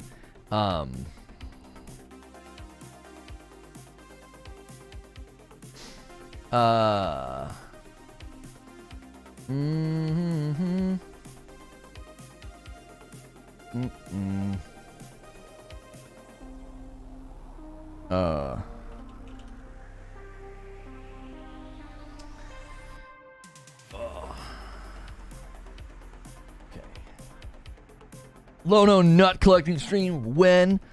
Yeah, did they release another one of those series, those little shows they're doing? I don't know. Fat J says, the base game is good, but it really doesn't have an end game. As soon as you get to level 60 and get some higher tier loot, you're done. Harry, where's Harry? I don't think that's true. Harry was just in here talking about how long some of the things in the end game take. Now, that doesn't mean that it's a good end game, but I don't think that's true.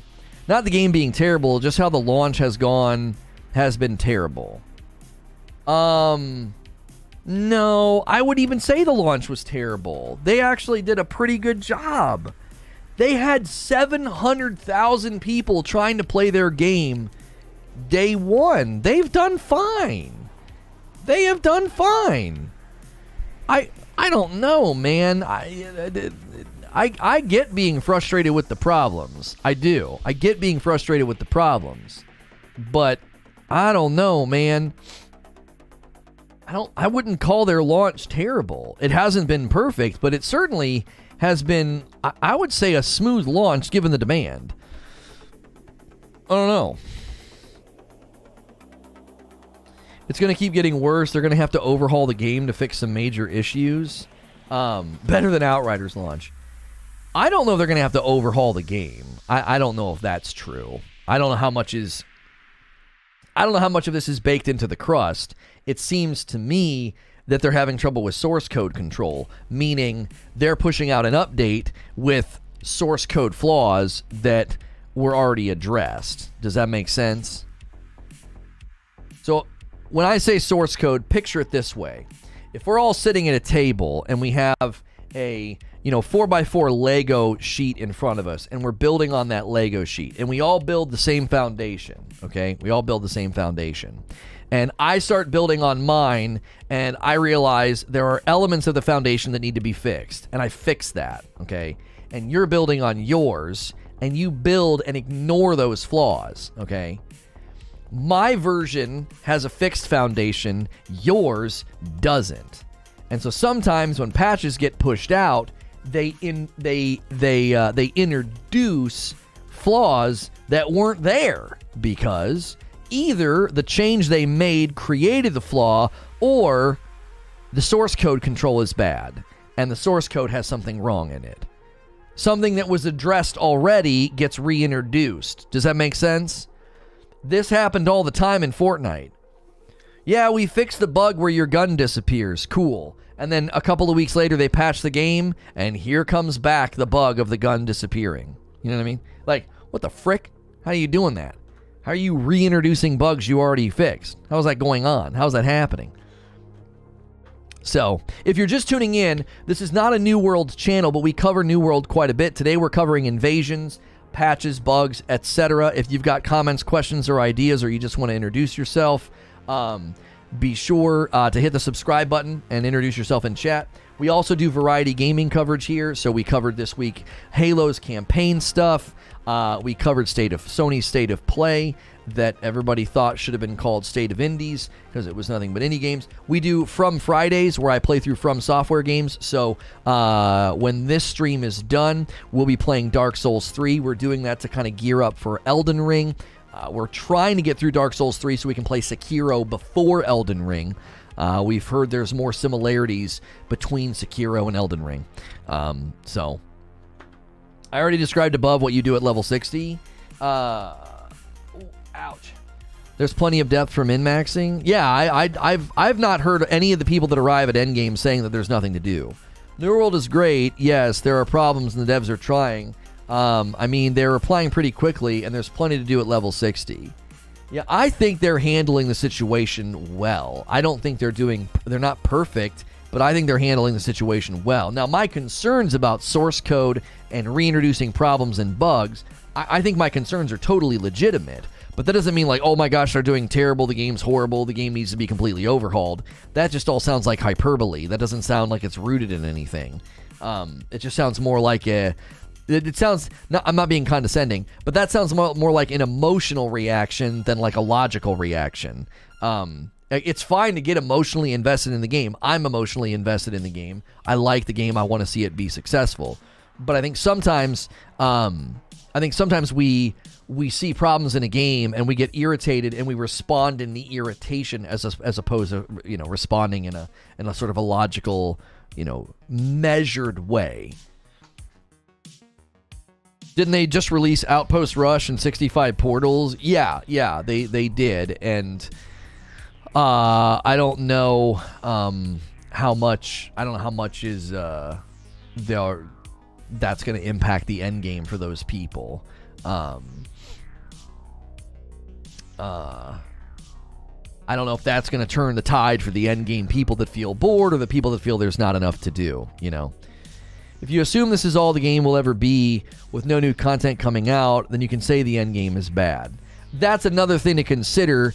And I've said this very many times. I think the biggest question mark for me is what's the ongoing content plan? When I came back from the Anthem preview, capture event, I said the same thing. I was like, I want to know what the ongoing content plan is. What's the end game? They didn't have good answers for me about the end game when I was at the event. So right now I have similar questions. It's like, okay, the end game is a loop. The end game has potential and it's got a trajectory. But what's the ongoing plan? What's going to be going on in 3 months? Patrick says, it'll take someone like me who works a full-time job months and months to get to the end game, then months and months to complete the end game, and by then I imagine they will have new content. And see what Patrick said, if you guys are unfamiliar with me and my content, if you've never really been here before, I always take up for the common man. I always take up for the more mid-lane players. I think they're more important because I think you're going to play in a way that is more tenable. I think it's easier for developers to make and maintain content for you. I think it's virtually and technologically impossible to make enough content to satiate the hardcore players. Hardcore players will always overplay the game in the first two weeks. They'll play in a very unnatural way. They'll find exploits, shortcuts, path of least resistance, and then they're going to want more content. And the number of hours it takes to develop the content that that they're hoping for or want is greater than, the time frame of healthy deliverable, right? It's greater than that. Like, you're not going to make enough content and actually debug it and get it smoothed out and make it ready to ship and have it be quality and substantive and have depth. You're not going to be able to do that in the time frame that hardcore players play. Hardcore players just tip the scales so quickly. They do. Now, the thing you have to remember is the hardcore players, if you hook them, then their complaining is a sign of health. Now, track with me here. Irritated, complaining, hardcore players is a sign of health because they're so invested and they like the game so much, they want more. They're not indifferent. They're not apathetic. They've not walked away. So anytime you have a hardcore vocal group, that's a sign of health. If you can keep them satiated, update, kick things out, update things, add things, expand things, and keep them coming back, you've got them. They're yours, right? Warts and all, if developers can take that mentality that hardcore players, you want them. You want them angry, you want them invested, and you want them communicating their desires, okay? That is a sign of health. If they can keep them happy, then the mid lane players like Patrick just said in chat, the Patricks of the world are going to be so happy to play this game for the next 5 years or more. They're never, ever, ever going to run out of content. Like a pig in an endless pit of mud, you just can wallow and go wherever you want, and there's nice, cool, crisp mud for you everywhere. You're happy in a pig in slop, right?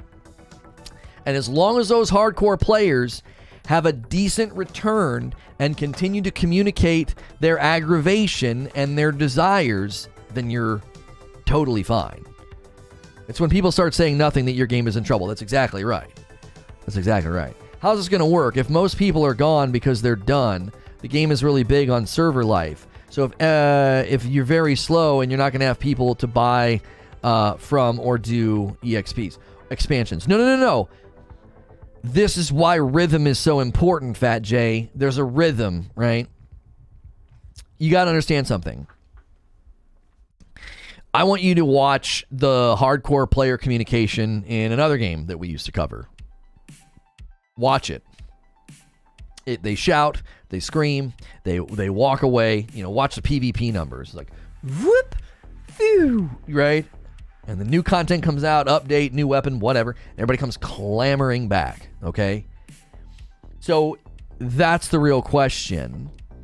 are the people that are complaining right now, and they're irritated, or they want more, or they don't think the game has enough content at the end, okay? The real question is, are they that hooked? When new stuff happens, when the map expands, when new weapons come out, when new whatever comes out, will they come back? That's the big giant sort of unknown right now. It's a big unknown. Because they haven't outlined their content plan, and they haven't done any content yet. The first time they do that, watch the Steam charts. Right? Watch the Steam charts. If the Steam charts respond in a positive way, then you have your answer. You have your answer. Then they're coming back. They're coming back. They're in. They liked the game enough. They were passionate. They complained. They took a break. They walked away. They did whatever. And then they're going to come back. And the real thing you got to remember is, even if they don't, if the mid lanes are playing and spending, then the game will be successful. If the mid lanes are playing and they're spending money, if 70% of the audience is Patrick, then you're totally fine.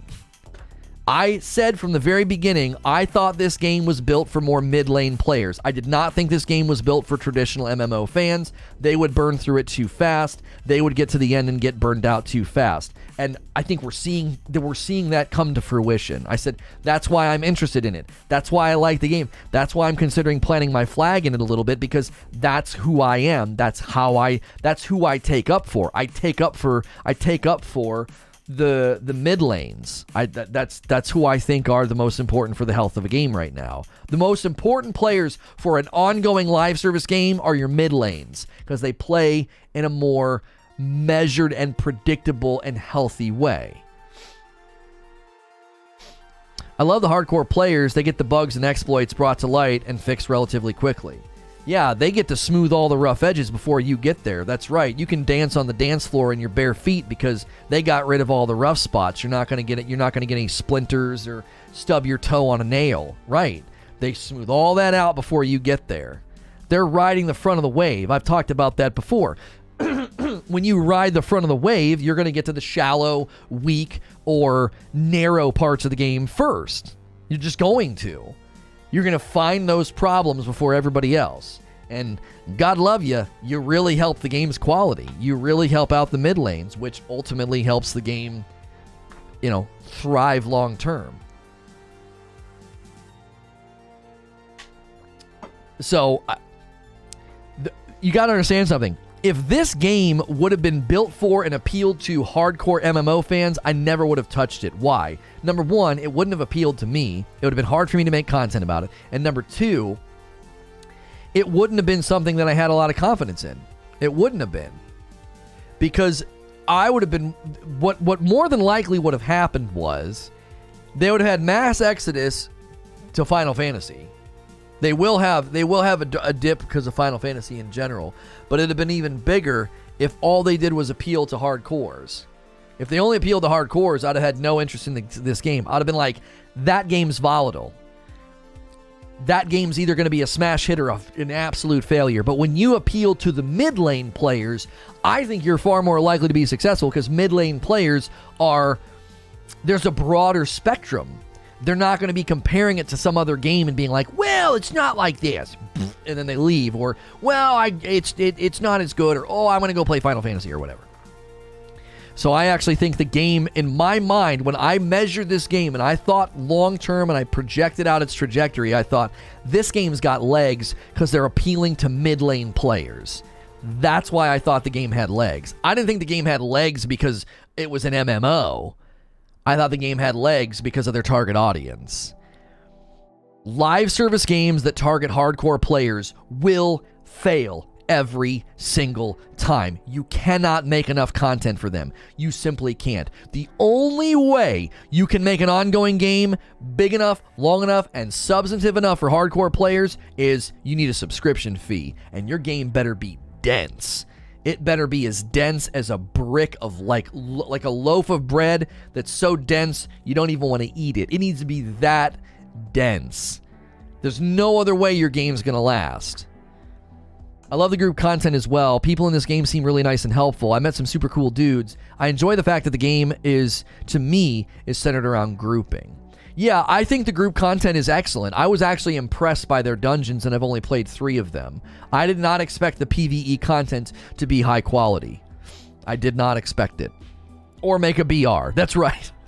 I wouldn't make a BR right now. Oh my gosh. I wouldn't make a Battle Royale. No. Just wait till you get to explore the higher level areas. There's so much to discover and just find little areas to farm. Gathering materials is a huge part of the game. It's better be as dense as the people that think people were dead the whole time and lost. Shut up, Abe. So if you don't like farming, you won't like this game so much.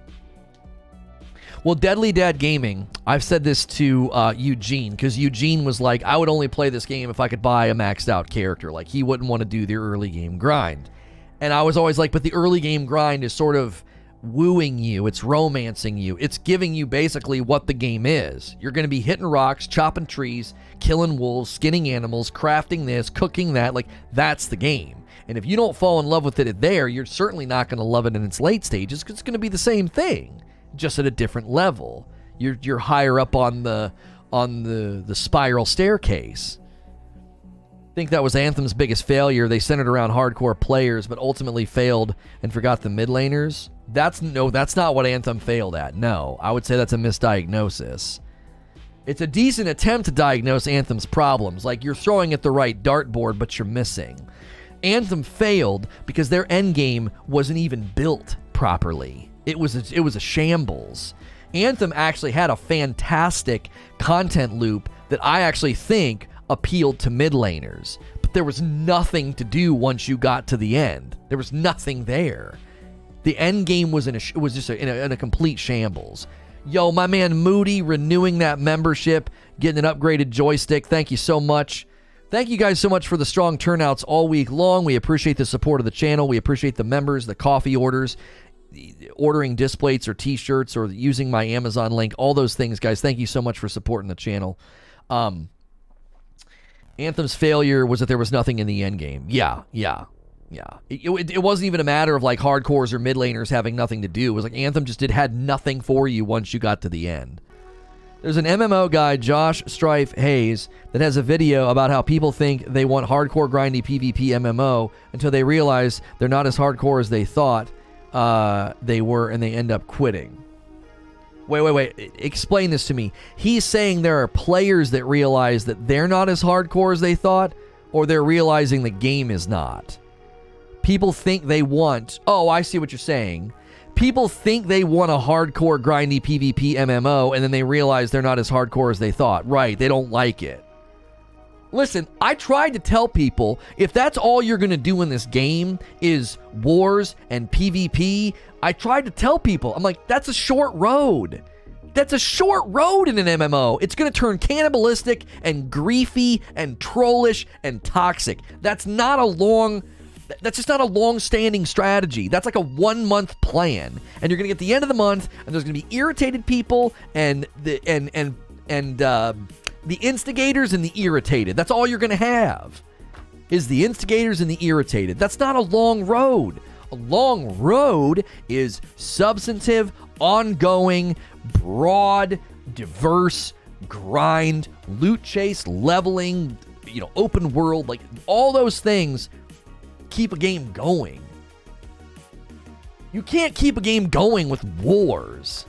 People are just going to get sick of it. Like it's fine for that to be a central part of the game, but if that's all there is, I'm telling you right now, it won't last. They need to see just how degenerate and cannibalistic PvP trends toward. They have to see that. I don't think the game is long for this world if that's all there is really in the end. There's got to be more PvE, a sense of expansion, a sense of growing, a sense of power fantasy. Like, those things need to be invested in as well. I have a good topic about New World. I noticed that a lot of the servers have huge dramas because of faction and wars. It's funny, almost EVE Online levels. Well, I mean, yeah, you know, Freddie Jackson with a $28 tip, my monthly coffee order because I don't like coffee. Thank you for the 28 spot, Freddie. You the man. I appreciate that very, very much. I find myself agreeing with you pretty often. Well, thank you. Tedestrial. That's a pretty cool name. Is that Rorschach? Is that your avatar? I love Rorschach. Morning chat. What's good, Diaz? Anybody tried the double life staff? No, I've not tried it. I thought somebody said they tried it and it wasn't working consistently or something.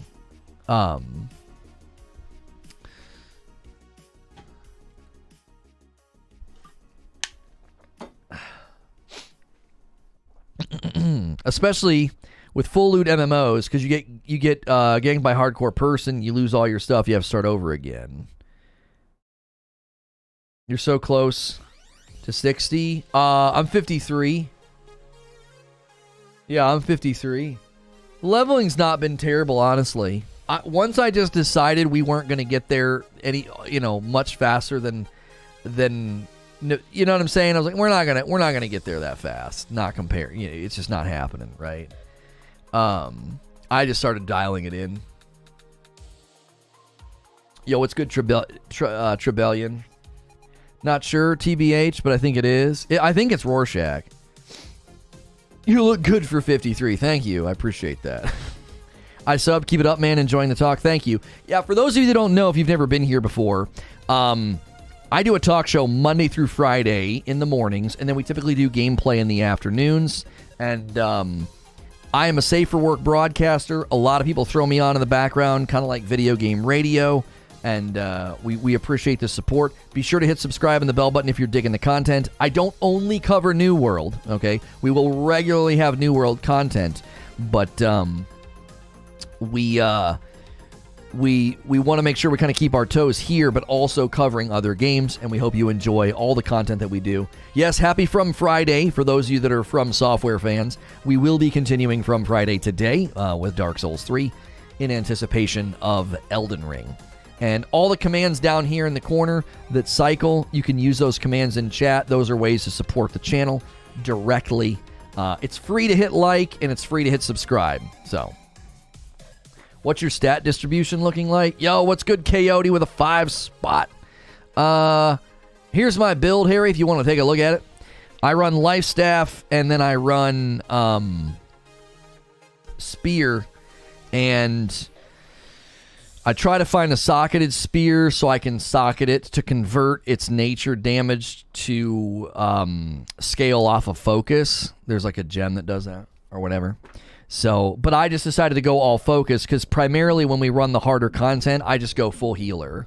So I go all focus constitution with my points. Now my gear, you know, we got 29 item buffs here on Dex, and we got 24 item buffs on Strength that obviously we would like to see. We would like to see those come down here to focus and Constitution if I could get the right loot. So it's dumb how Life Staff is alone in focus. Feels so disjointed. The only reason I think they're doing that, Harry, is because you and I both know healing is so stupidly influential in PvP. That's gotta be why, right? So what's this Phil Spencer tweet? Microsoft's acquisition of 2Hat, a leader in content moderation solutions. We will continue to invest in safety of our players. What does 2Hat do? What do they like monitor communications for? What like harassment and stuff like that?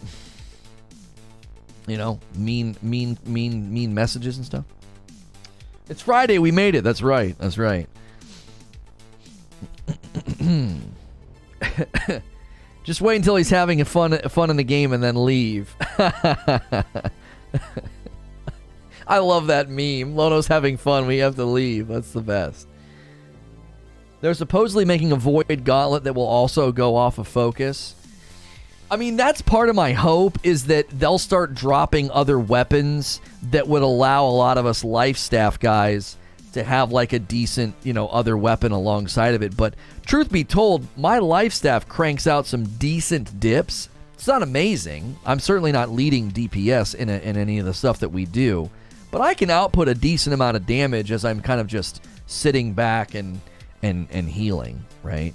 And then my spear does a decent amount of damage because I have the arboreal in it. 50% of its damage, its nature is 50% of its damage is converted to nature, and then that scales off of focus. So focus being really high helps my spear do pretty good nature damage. Where do they say Void Gaunt will be focus? I doubt it was said anywhere. It's probably just a rumor, It's probably just a rumor. They're supposedly doing daggers also. Yeah, daggers, the Void Gauntlet. Hasn't there been footage of a crossbow? And there was something else. I forget. But yeah. The real question is, will weapons being added like that... Oh, greatsword, that's what it was. A greatsword. Will adding weapons like that... Will it complement and invigorate grind, or will it largely go ignored? Do you see? Like...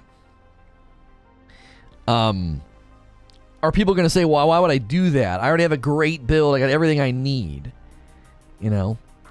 Or will people say, oh, no, this is worth it. This is good stuff, There's an image leaked with the attributes and the Void Gauntlet image on it, but I think it was intelligence first and focus secondary.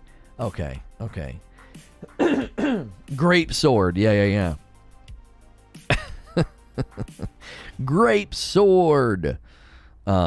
He needs to yell that when he's using it. So, a lot of new subscribers today. We're almost to 7.4. We're almost to 7.4 on the subscriber count. Slowly creeping up to 8K. Really want to see that 10K sub number over here. That'd be amazing. Fire Staff Ice Gauntlet combo is amazing too. Yes, I have heard that. I've heard that that's a really good one. I think there are people that have said they're also running life staff Ice Gauntlet, so they're all focused in intelligence, because a lot of gear comes with focuses in intelligence as like as complementary. They come in a pair a lot of the times. Focus secondary is good. It means you won't be pumping out huge damage as a healer, but it gives you a sense of having weapons that work together. Yeah, you don't want to put out too much damage as a healer, because then you're gonna create threat and draw aggro. And that'll throw off team comp, because your poor tank, is going to be sitting there trying to draw aggro, and then you're going to be messing it up. You know what I mean? Can I pay someone to level my weapon?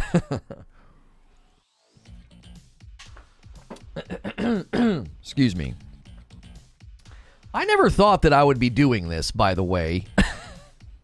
I never thought I would be like breaking down stats and min-max builds and information about an MMO. Like, I don't think that was never in the cards for me. Like, here we are.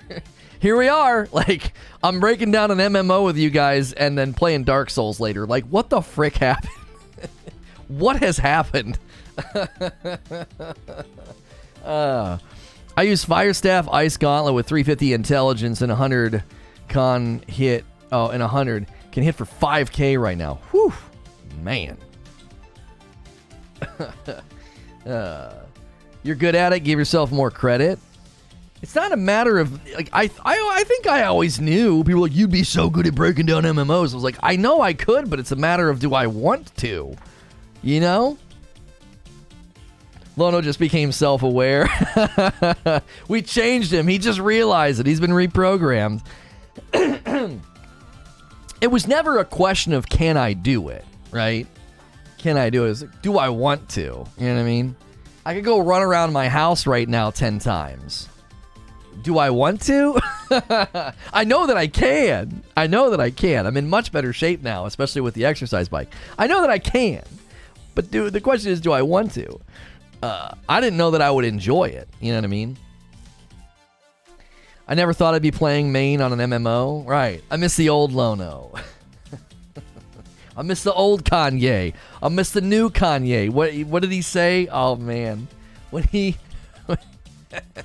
that guy challenged him to a rap battle on SNL. Oh, that was so stellar. That was so stellar.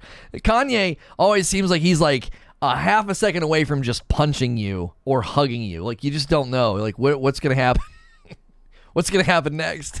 You gonna hit me? Or are we best friends? It's one or the other. Trying to pop my left hip. I can feel that it needs to. Is there a point when you max level to build up the skills on another weapon, or are you stuck? No. See, that's the cool thing about this is that let's say you get really, really late game, okay, and my life staff is not maxed yet. Let's say it hits 20 and spear hits 20. I could completely change if I felt like it and just start using a rapier and a musket, which is a combination a lot of people like to use. It's basically like a musketeer. Or maybe I just want to go Warhammer, Great Axe. Maybe I want to go Hatchet. Everyone loves Hatchet, right?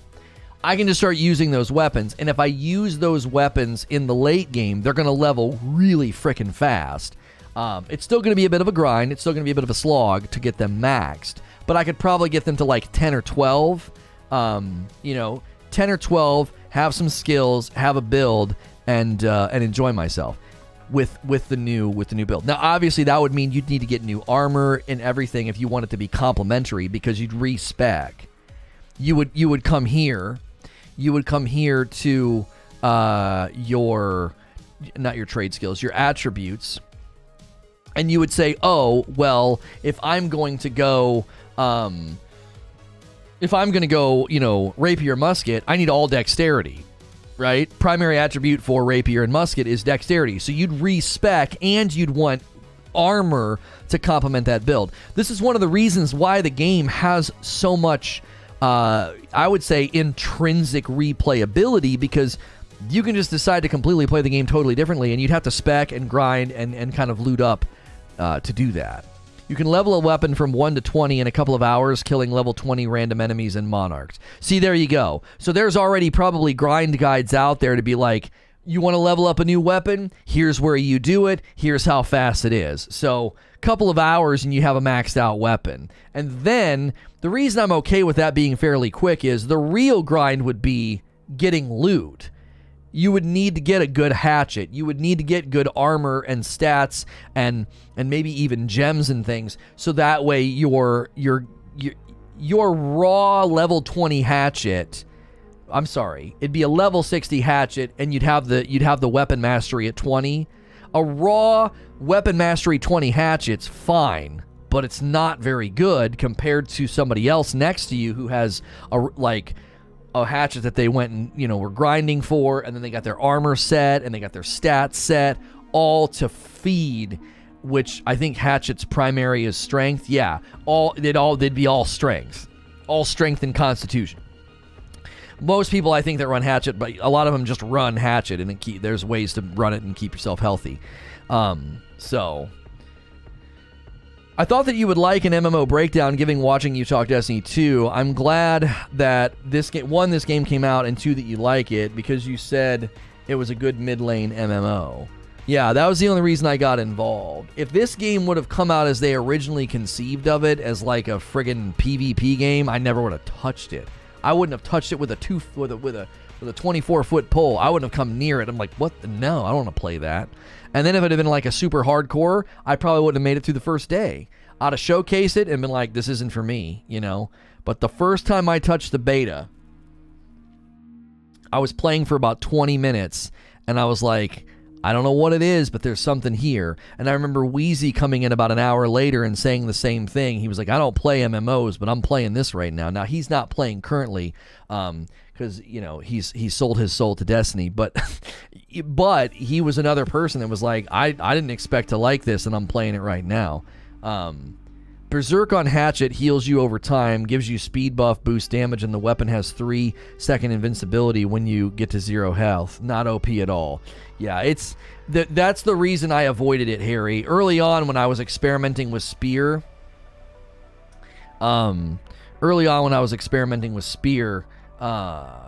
it was, I was like having people tell me like, yeah, get hatchet.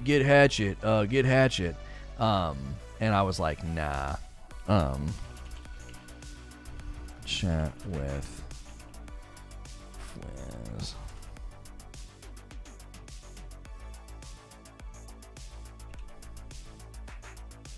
On a let's see. How to get streaming on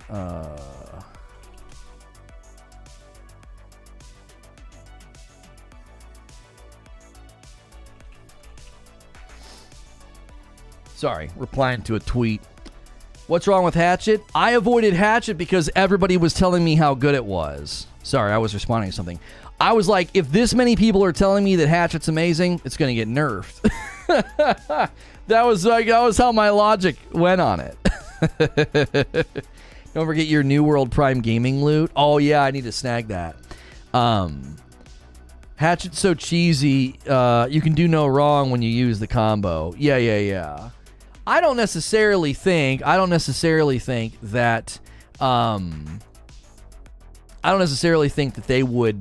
they're going to nerf it into the ground, right?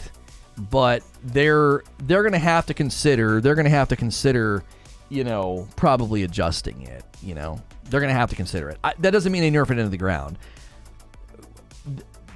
You know, instead they nerfed Life Staff. They did and they didn't. What game are you playing with Hilly tonight? Tonight we are playing Escape Simulator. It's basically like an escape room simulator. It should be good.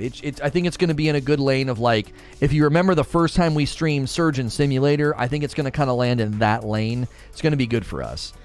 I never thought I would have enough time for an MMO to be worth getting involved, but I like New World.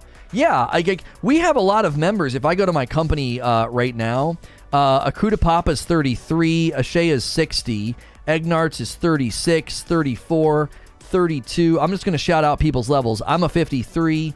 Here's a 36, a 45, a 60, a 53. We're all across a spectrum here. 60. Teddy is 14.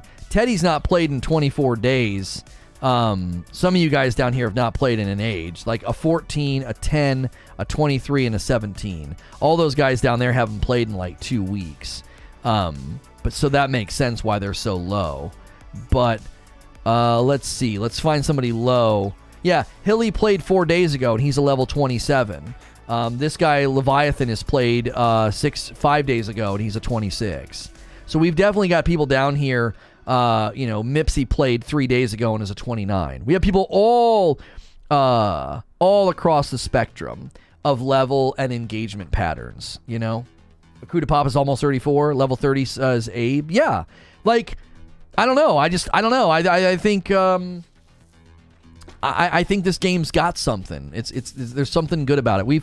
I've not gotten too in-depth in my commentary on this, but something that this game does really well is something that Destiny does very well. Destiny makes the mundane really satisfying. Whether it's a lost sector or a strike, right? Shooting a drag, seeing loot drop, killing a boss, baking a boss.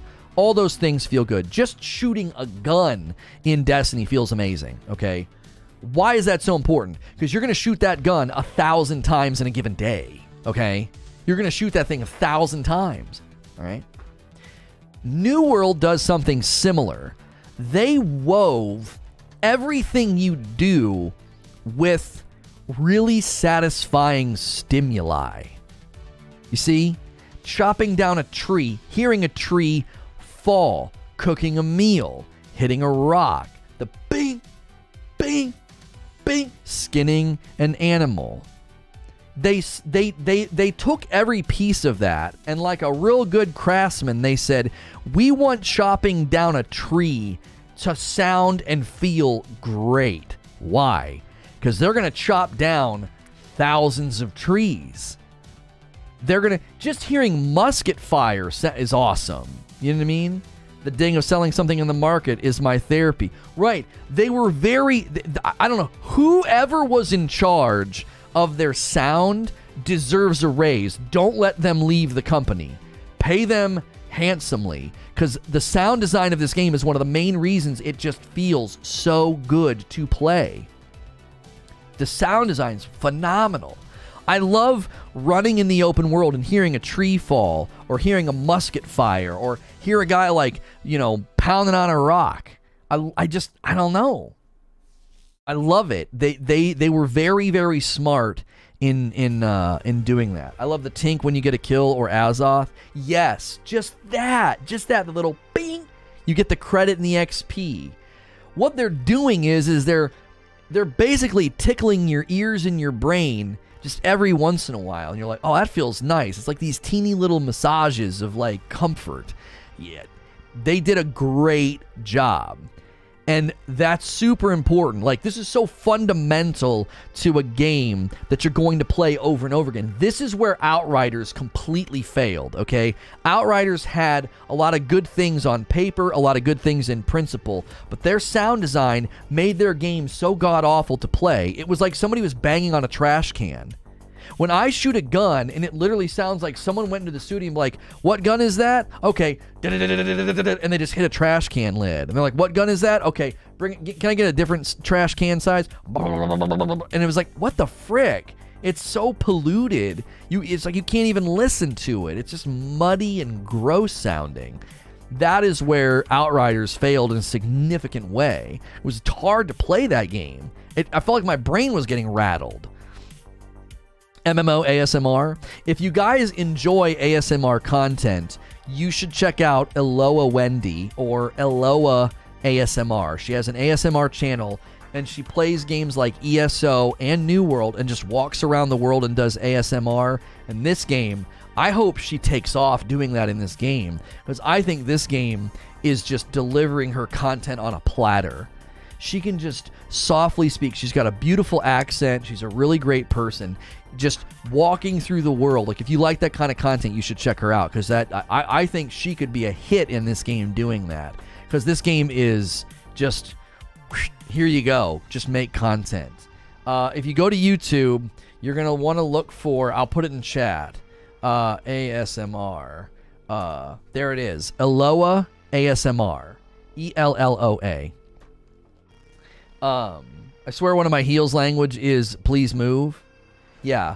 Eloa Wendy is like her naming of if she plays games and stuff. Her and I met in the ESO directory a super long time ago. She reached out when everything happened last year and was very sweet, was concerned for my family. We still follow each other on Twitter. She's a super, super sweet person. She's just a good soul. And she creates dope content. She's got a great voice for ASMR, and I think she deserves a lot of success for what she's doing with ASMR in New World, because New World's a great game for it. She's from Belgium. Okay, yeah. She's great. And I know ASMR for some people is just kind of weird, or you don't like it or whatever. It's not the stuff that you see on the purple platform. It's not that, okay? It's not meant to be that. It's meant to be a form of, auditory stimuli that relaxes people and gives them a sense of calm, and it just feels good. It's like why you enjoy watching Bob Ross. It's kind of a similar thing.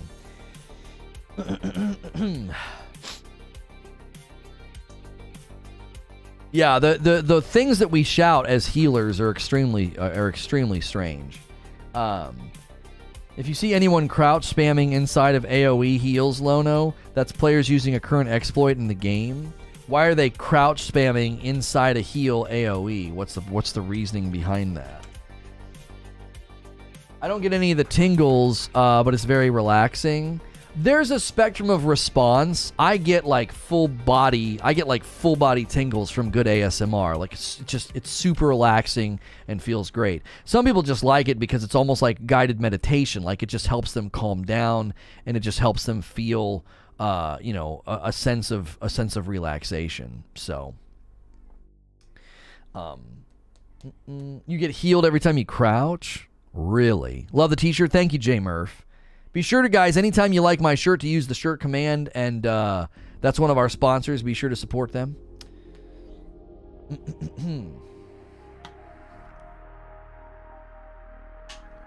Instant heal procs, and they can out-heal any damage output. like music tingles. It's kind of like that, Robert. Like, really good music will do that to me. Like, really good piano. There was that Italian guy I recommended to you guys. His music can do that to me. The song Outro by M83 can do that for me. With the use of outro in the Cloud Atlas trailers always did that to me. Just gave me that sense of like music tingle euphoria. And ASMR does that really, really a lot. Like, there's like minor or major levels of hypnosis. If you've ever seen like these guys that hypnotize people and make them like do funky things, some people are more susceptible to that, like the power of persuasion. And depending on you and your wiring in your brain, like, you may or may not be susceptible to ASMR. It might not do anything to you. You might not feel anything. You might be like, this is weird. Why is this person whispering? You know what I mean? Why is this person whispering? Now, there's things that people do in ASMR that I don't like. I find it off-putting. Like wet mouth noises, I don't like that. But softly speaking and like, you know, like the sound somebody makes when they're like dragging their rake in a Zen garden, you know, stuff like that, like slow moving things and a little bit of chimes. Singing bowls, I think singing bowls are amazing. They sound so dope. But like the wet mouth noises and stuff, I can't stand that. It sounds like I'm listening to somebody eat food. I'm like, ugh, stop it. Like, yeah, like little tingly like wood tapping and stuff. Yeah. Tell us more about your Enya CD collection. The wet mouth noises make me violent. The worst thing is when somebody's doing really good ASMR and then they go into the stuff that you don't like. It's like, ugh. Like, there was a, what was her name? Ruby True? I think her name's Ruby True. She does singing bowl stuff, and her singing bowl stuff is really, really good. Eloa is the one who turned me on to Ruby True. She has like 6 of them in front of her, and she's got like cool lights, and she just sits there and makes the bowls sing, and she's got a really good mic set up, so it sounds phenomenal. She does really, really good stuff with singing bowls. So if you don't necessarily like ASMR and like soft-spoken whisper stuff, you might like singing bowls. Because again, it's now they call it sound therapy. You got to be careful using the word therapy. I kind of wish they wouldn't do that. But they call it like sound therapy. Now, some of these people might get into like some stuff that you might think is kind of weird, like the idea that like healing, you know, you can have healing from sounds and stuff. I don't know what you think about all that, like, but singing bowls can be pretty relaxing and pretty dope too. There's a dude that does singing bowls by a lake with the waves, and it's pretty nice. Oh, really? I've not seen him. Yeah. I can't, like, dudes that do ASMR, it's got to be the right voice timbre. It's usually a woman's voice I find more soothing. They hit a better octave when they go quiet. I think the bass in a guy's voice doesn't work as well for it. Now, some people prefer that. They prefer like the more like warm sounding bassy voice, but women tend to dominate the ASMR market. They also usually tend to be very pretty, and that's obviously a part of it. I'm not going to act like that's not a part of it. You know, a good-looking woman giving you what feels like personal attention in a video, not in a weird, dirty way. Just like it's just like personal attention. It's like, you know, people like that. You know, it's definitely a part of the branding for sure, but it's not the stuff that you see on Purple. The stuff you see on Purple is, as I argued in a video this week, like that's adult content. That is driving a form of stimuli that is not intended to be like meditative or relaxing. It is it's definitely something else. It's definitely something else. Watching people polish shoes is the ultimate ASMR. Oh no, I like that. I like that. The time where I realized that kind of thing like makes me feel relaxed, I was driving home and we stopped at a Subway, and there was an old man, and he was taking this, he had this like varnish can and like this like sponge thing, and he was dipping it in, and he was dragging it across this wood paneling in the Subway, the restaurant. And he was going shh, shh, shh. He's dabbing it, And he would scoot down a little bit. And I'm just sitting there just staring, just like transfixed, like like some kind of a weirdo. Like, brother, can I set up a camera and record you doing this for like an hour? It is so relaxing. Or if you've ever gone to a museum and there's someone sitting there sketching and like the scratching on the paper from the pencil, right? They're sketching something that they're seeing and it's quiet. You hear like the whispers of the people around you, and there's like this silent, calm, like aura of sound, you know? Almost like a hum, a low-level hum in the room, and they're just sitting there lightly sketching. Oh, I freaking love that. Oh my gosh. I would just sit there and like, I'm not going to any other rooms in the museum. I'm just going to hang out here. This person is, you know, is sketching. YouTube Gaming had posted some interesting stuff on Twitter. Yeah, I would love to talk to Fwiz. I really would. I don't have a line to connect with him yet, but I would love to have some conversations with him because let me tell you, there's a lot of mistakes they could make that Purple made. Purple didn't listen to me. Purple didn't listen to me, and I wish they would have. I wish they would have. I'd love to get Fwiz's attention. I'm trying to, like, you know, tweet at him and mention him every once in a while on Twitter. That's why I enjoy sharpening knives. Yeah, that's probably a pretty good sound. Sharpening knives on like a whetstone. Yeah. There's a girl on YouTube does ASMR and sketches with a glass pen. The strokes of the pen on the rough paper are pretty epic. Yeah. Mic, setting up a mic and the audio of that is got to be tough. Because if they bump anything or like, you know, if they drop anything, it's going to be like super loud, you know. So what you're saying is you want to be Rose in Titanic.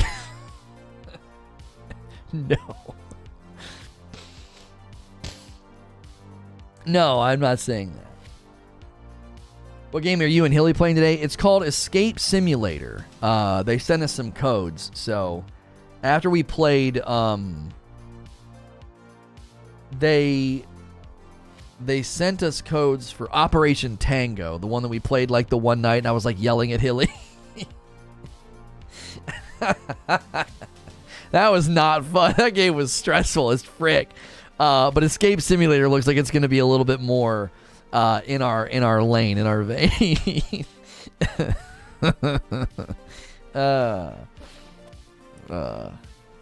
Guessing you don't need a notepad for this one. Any ghosts to talk to? Yeah, no. Hopefully Mark Clark doesn't make an appearance in this freaking game. Hey, Purple, why don't you take my advice? You keep telling us to walk into traffic, man. Yeah, well, I got a video that's going to premiere today over on SNTR Presents about how their boosts that they rolled out is a scam. So I look forward to that video hitting. I didn't want to bloody my knuckles on Twitch too much in the first week we did personal content because I didn't want to seem petty, but they pushed the boost system out. So it's like, well, our video is already recorded. We were going to hit it up next week, but I thought you were going to yell at Hilly last week. You got tense. Well, none of that was his fault. Like, I only get frustrated when he's, you know, if he's being kind of absent-minded, like if he's not paying attention and we're trying to solve something. That's not even happened that many times. Like, he kind of did that in Portal 2, and I was like, come on, bro, pay attention. But normally it's not Hilly's fault, right? You know what I'm saying? Part of the gag is like him struggling and me trying to fix everything or me trying to get something going, right? Surgery Simulator was like hilarious, right? But there was nothing to get frustrated him about in the Ghost game. We were both doing everything everybody told us to do. There was nothing to blame on him. It wasn't like he was not an anchor in that game at all. He was doing everything that I was doing. Like, we were both doing the same stupid thing. It was like, what the frick? This game sucks. I hope it's as stupid fun as Surgery Simulator. Yeah. Remember, we're moving the show with Hilly back here to SNTR Gaming. That's why on Fridays now, we're probably not going to have really any time to play New World. Like, I could be playing it right now, but I'd rather just hang out and talk. We're going to do From Fridays after this, because I don't want to hit the channel with too many videos in a day. So morning show right now, From Fridays. We'll go over to Presents for the premiere of the Twitch video, and then tonight he and I will be streaming here on this on this channel.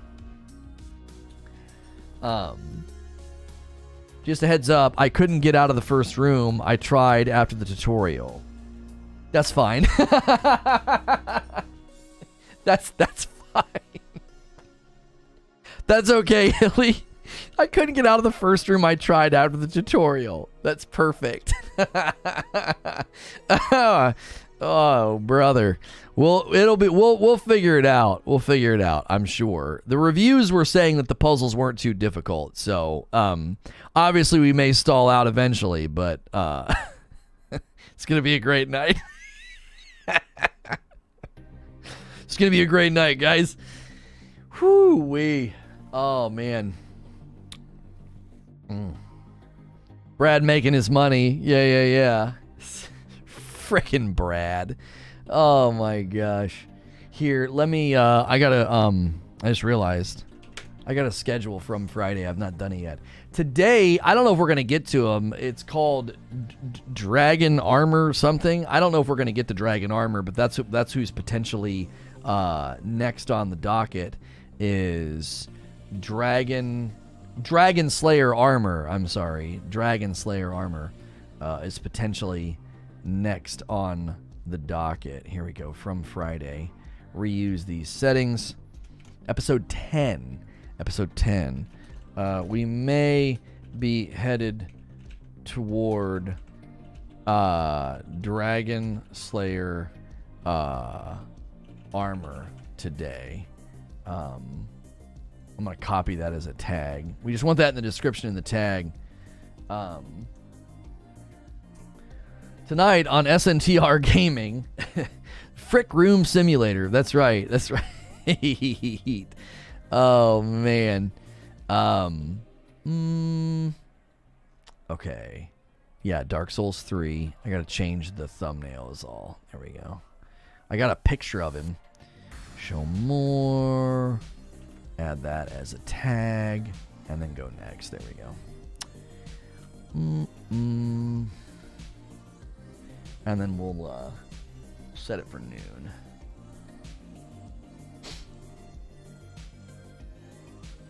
We want to start playing. You can go main path, which is Dragon Slayer, or start the path to Arc Dragon Peak and Dark Firelength. Forgot member milestone was a thing. There you go, Moody. Thank you so much for celebrating your member milestone. You obviously hit the button earlier, but yeah, you can celebrate. So thank you so much for that. Appreciate you. Appreciate ya. Thank you for renewing. Thank you for hanging with me for 2 months. Where's the thumb? I need the thumbnail for Invasions Are Broken without the live. There we go. Make 2 thumbnails for every stream. So once we're not live, I swap it to the non-live thumb. Can we talk about how quirky the word whetstone is? It is a weird word, isn't it? It is. Lono's gonna rage at Dragon Slayer. You guys have said that about like literally every boss. Like, oh, Lono's gonna rage so much. Oh, Lono's gonna rage so much. Oh, Lono's gonna rage so much. It's like, yeah, that's kind of the point, isn't it? I raged at Dragon Slayer and I didn't even play it. Just yell at Hilly with Tommy Wiseau quotes the whole time. You're tearing me apart. 10 months for a tier 2. This is Mark Clark and the Dancer. Oh, this is for Mark Clark and the Dancer in Dark Souls 3. Thank you, Hilly. 10 months and it's a tier 2 membership. Thank you so much. Oh, man. And we've been right, but you've raged at every boss? Right. What do you mean? That's my point. That's Dark Souls, isn't it? That's Dark Souls. Like, if I went and played and just stayed calm the entire time, people would be worried. They'd be like, what the frick is wrong with him? What's going on here? Although, no, who did I not really rage at? There was somebody that I beat fairly easily, and people were like, this stream sucks. There was 2 bosses that didn't give me almost any trouble. It was the guy with the big bracelets. I think I beat him first try, and people were like, that was lame. Although he's not very he's not very hard. There was somebody else too that I beat him like my second or third try. You know what I mean? Returnal Biome 4, 5, and 6, worst stream ever. I beat the dude with the orb around his neck in Kana, such a good fight. If you embrace the mechanic, it's a dope fight. I was trying to fight him toe to toe with like parries, and it just was a really bad idea. Vort and maybe Wolner, you died to his mist once. Oh no, yeah, I died to his mist once. That's right. I was like, what the frick was that? And the other people were like, oh, the mist killed you, and I was like, oh. And then I just ran away from him. There was somebody...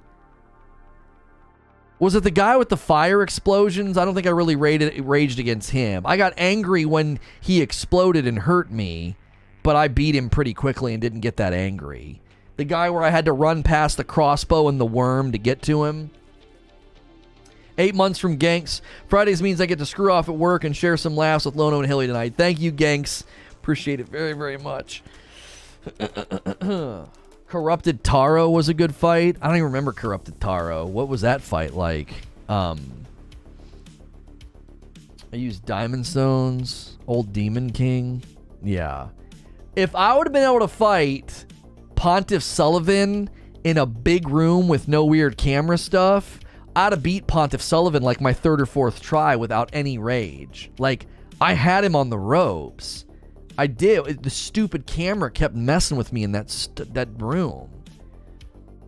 I think Sister Fried will be the boss that kills your controller keyboard. Yeah, I play controller. I don't throw controllers. Yo, Jaggy with 9 months. Welcome back. Corrupted Taro was the one you quit after. Oh, no, yeah. You're talking about Kana. Yeah. You're talking about Kana Bridge of Spirits. You're not talking about Dark Souls. Yeah. I was like, I'm done. I don't like this game anymore. Yeah. They've recently patched the parrying. I'm tempted to go back and see if it feels any better, because Eugene says he hasn't had any issues with parry. So they said they patched parrying, which was my main frustration. You guys know me. It's like my favorite thing to do in a game. Like, my favorite thing to do is parry. Like, I love it. I absolutely love damage mitigation, and that's why I love parrying. I think it's the best form of damage mitigation. You're not just blocking, you're getting to block and stagger or block and riposte. Like, I love it. I really do. They're gonna both hit 2. That's not terrible. Can you use the huge cleaver now? I can, but I don't want to. It feels terrible, right? It feels freaking terrible. That big cleaver, it's like I'm moving in slow motion. I don't like it. If Lono ever plays D&D, he has to play a barbarian, so he has an excuse to rage during every combat.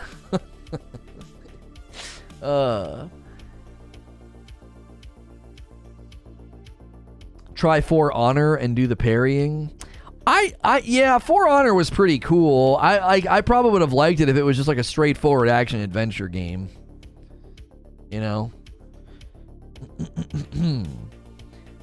You have to do the DLC. It has 3 bosses, best bosses in the Soulsborne series, but he wants to move on to Sekiro as well before February. Yeah, I want to be into... I would like to be into Sekiro in December at the earliest, in January at the latest. I really, really would like to. I don't know how many more streams you think it's going to take me to get through Dark Souls 3 if we're doing about, 2 to 3 hours a clip every time. But I really would like to be into Sekiro. At the earliest, I'd like to be in Sekiro in December, and at the latest, January. So then I'd have all of January and most of February to play before Elden Ring hits. Excuse me. I know it has a PvE story. I remember playing the PvE story and not liking very much. It was pretty linear. I didn't enjoy that.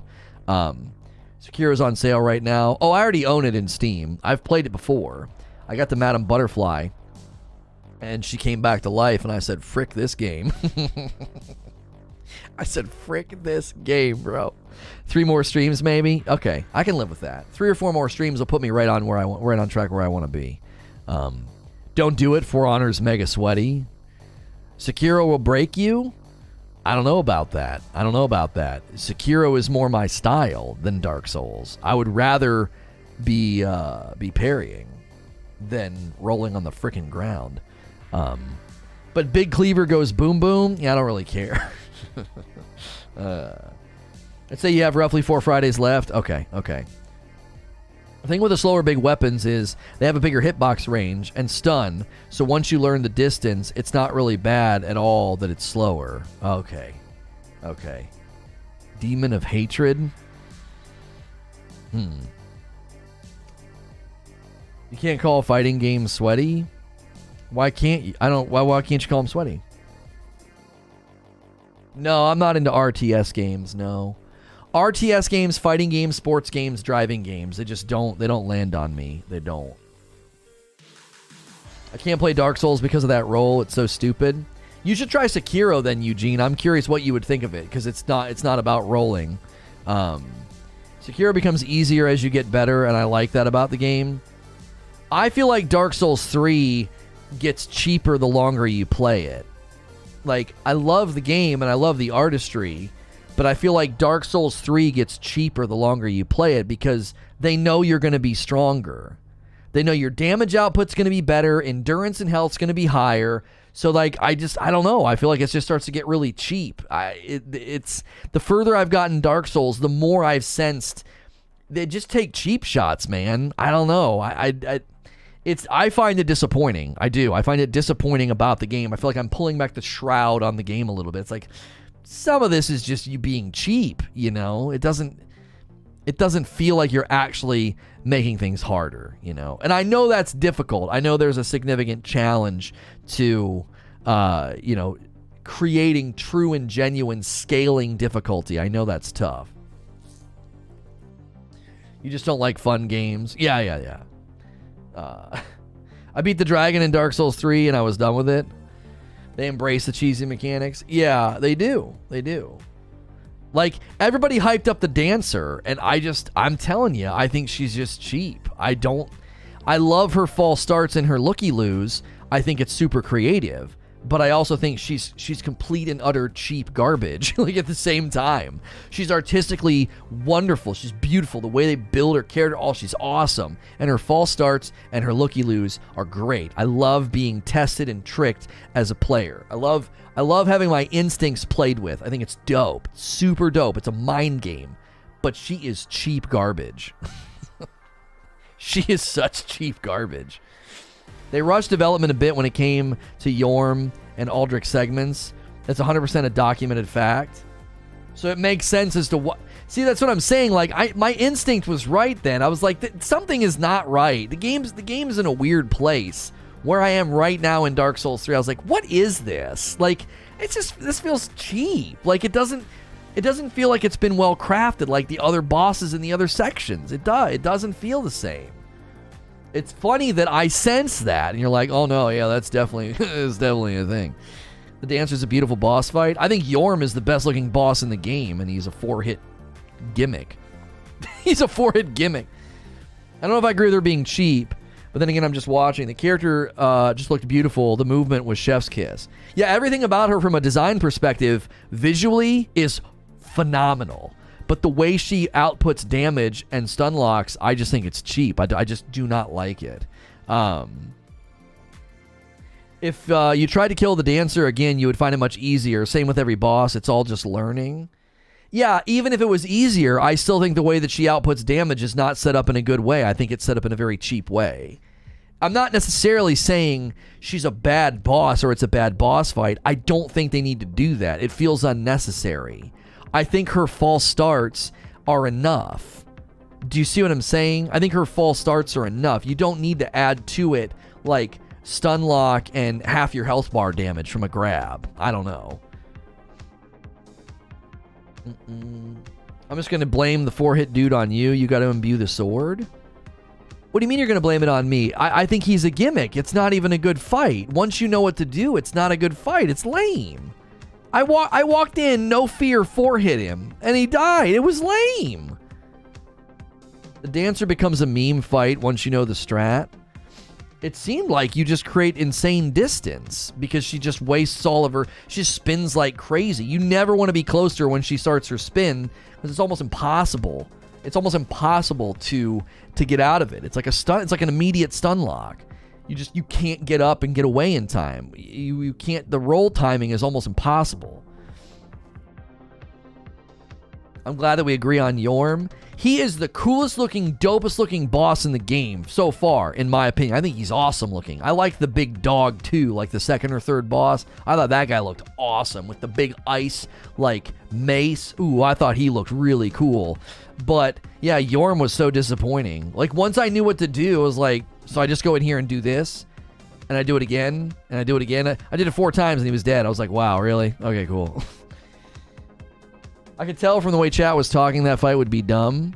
Yeah, like we obviously had our big, you know, back and forth and imbuing and charging and blah, blah, blah. But ultimately it was like, man, what a waste. Because his attack patterns were so cool. You can literally stagger lock Dancer with big weapons. But you obviously don't know that day one. Yeah, I mean, fighting fire with fire, though, Wheeze, does it make... I don't think that negates some of my criticism of her. Stun locking her back? Come on. Stun lock the stun locker. You know what I'm saying? The Dancer, I think being aggressive is the way to go. You can kind of hug her. Well, no. You're aggressive in the beginning. You can be aggressive in the beginning, but after that, you can't be aggressive with her. You have to make space or she's going to absolutely wreck your face. You can hug her right side and still be aggressive second phase, right? But I think third phase, there's no freaking way. You got to get space or she's going to absolutely eviscerate you. It's like aggressive, mid-aggressive, distance is kind of how I felt the fight went. Like hyper-aggressive, get her to phase 2. Phase 2, you can be like mid-aggressive. And then third phase, you just got to give her space to get all her stupid junk out and then go hit her. Yeah. You got to be a stunlock piece of garbage. Well, I mean, stunlock is definitely something that you utilize against the smaller enemies, right? Right. The higher your poise, the less you get stunned. I know, Wheeze, but come on. Like, you can't... That's one of the things in Dark Souls. Like, I can't go respec. Or can you? Can you respec in that game? Like, once your souls are spent, that's it. So if you get to that point in the game and you've spec'd into a build where your poise isn't very high, what the frick are you supposed to do? What are you supposed to do? From what I can tell, there's a lot of stuff you're missing because your build is pigeoned. Oh, you can respect? Plus, like the one guy said, gotta level up vitality. You can respect with ears. Oh. So, but if you don't have the currency, how much of the currency... Is it easy to come by the currency? Because that would be the concern that I would have, is you would get to a boss, go read a guide, and be like, oh, level into this, and this, so that you're not as stunnable. How easy... You know what I'm saying? How easy is it to get back to where you were? We have just dumped on my broadsword. You need to do PvP if you want to do it more than once. Oh, well then, yeah, no. You get like 1 or 2 free ones. Okay. Tongues, not ears, my bad. No worries. The rest you get from invading. Yeah. I mean, I've always felt this way. If a game is going to punish your build and sort of push you towards a different build, then respecking should be free. Right? Respecking should be free. If I let's imagine there were like boss fights in Jedi Fallen Order, and there were boss fights where you really needed to lean on your force powers or something instead of your parrying and your dodging with your lightsaber. It'd be, you know, this doesn't exist. I'm making this up. And then I can go and respec and be more of a force-driven Jedi as opposed to a saber-driven Jedi. I think that's okay. I think that's a little immersion breaking to be like, this is the path I've chosen and I've leveled and invested in. Now I'm just going to go press a button and change it all because of a boss. I'm not necessarily okay with that in like, because I think it's kind of lore breaking, right? It's like you spent all this time becoming this type of a warrior and you're just going to go press a button and now you're not, you know? I don't like it that much. But if you're going to do that, you know, let's just speak in Dark Souls, because yeah, Jedi Fallen Order doesn't really have builds. I was imagining it did. Let's, you know, in a hypothetical. In this game, if there are fights that are meant to punish the build that you have, to make you try, experiment, or look at a different build, then respecking should be free. Now, the real challenge would be this far in the game. Respecking is great, but if you want to switch your weapon, you're going to really hurt your damage output, because we have spent so many resources leveling up our broadsword. Like, its damage output is great. It's slowly going down, I can tell. The one guy, who was the guy that I killed that, like, was really easy, and then he came back and he was on fire? Somebody remarked, they're like, oh my gosh, your damage is insane. Like, I absolutely eviscerated that guy. I'm not seeing the damage output as high, right? If you're going to stay with broadsword, you should try using resins during the boss fights right at the beginning to help you do more damage. Right. I see it as the right tool for the job. Yeah, I'm okay with that. But with the level of investment you have to have in your weapons and stuff, I don't think it's as simple as that. It's not like you can just be like, oh, I need a different tool for this job, let me go get one. Well, if you've been spending your resources on you know, leveling a particular weapon, your other weapons are going to be super weak sauce. Like, it's not like you can just pull out another one. I'm trying to find the oh, there it is, the inn. I booted up the game just to show you guys some stuff, but we didn't play today.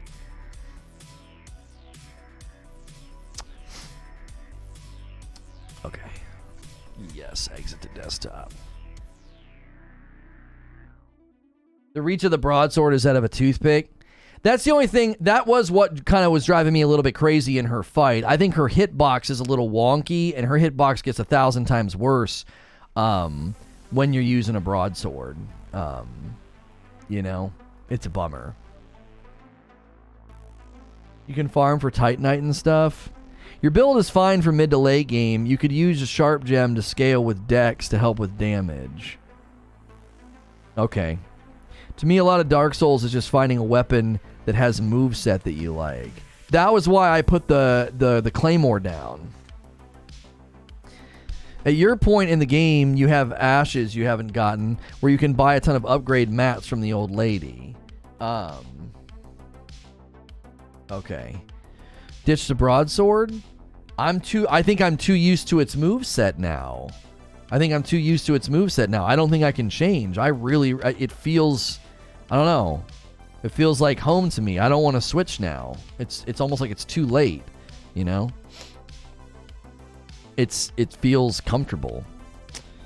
Thank you for all of the new subs today, all of the likes. Can we hit 300 likes on this before we change gears? Yeah, we can. Come on. 16 likes more. We can do that. Let me go in here to customization and make sure that we actually redirect.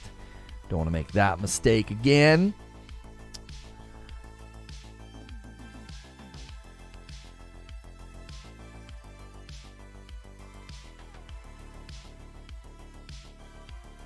Mm-hmm.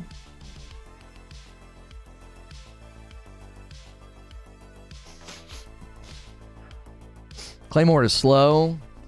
Yeah. Claymore is strong but clunky for someone trying to finesse the game. It's better for face trading. The longsword is a good all-around weapon. I feel like I used the longsword for a while, didn't I?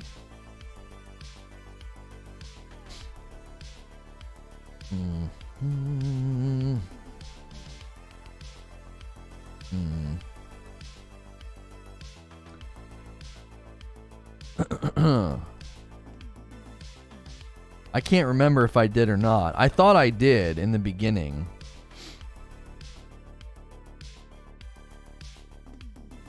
One of the free PS Plus games this month may be good for you and Hilly. High Class Problems or something like that.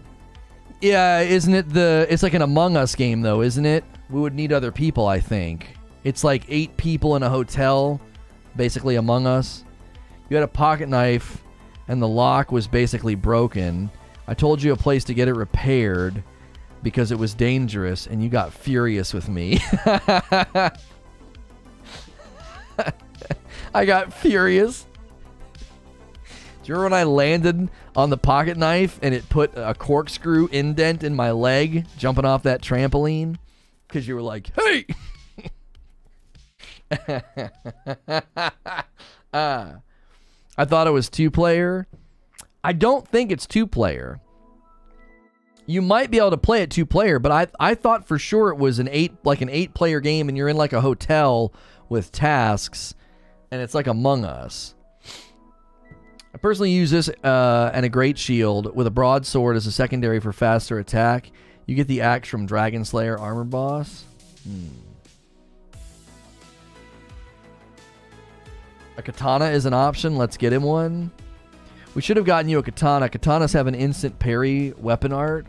Huh. I remember that. But yeah, furious, like shouting and raging. How dare you tell me to repair my pocket knife? The Dragon Slayer Great Axe is what you use. Okay.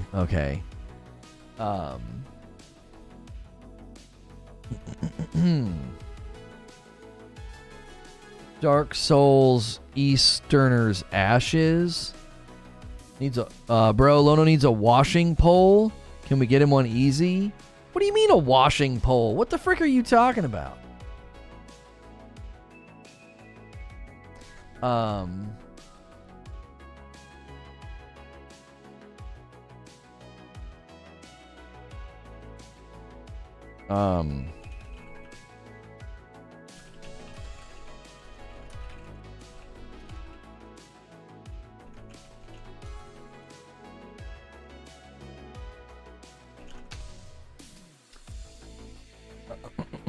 Oh, washing pole is a weapon.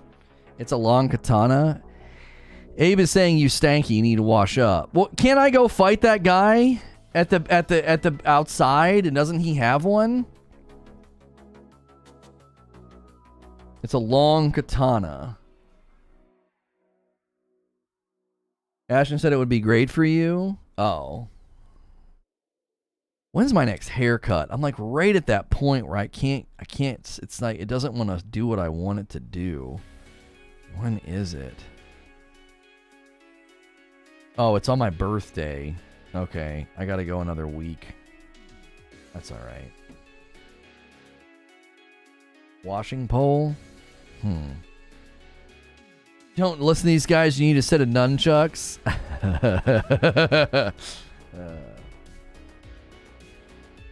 Oof.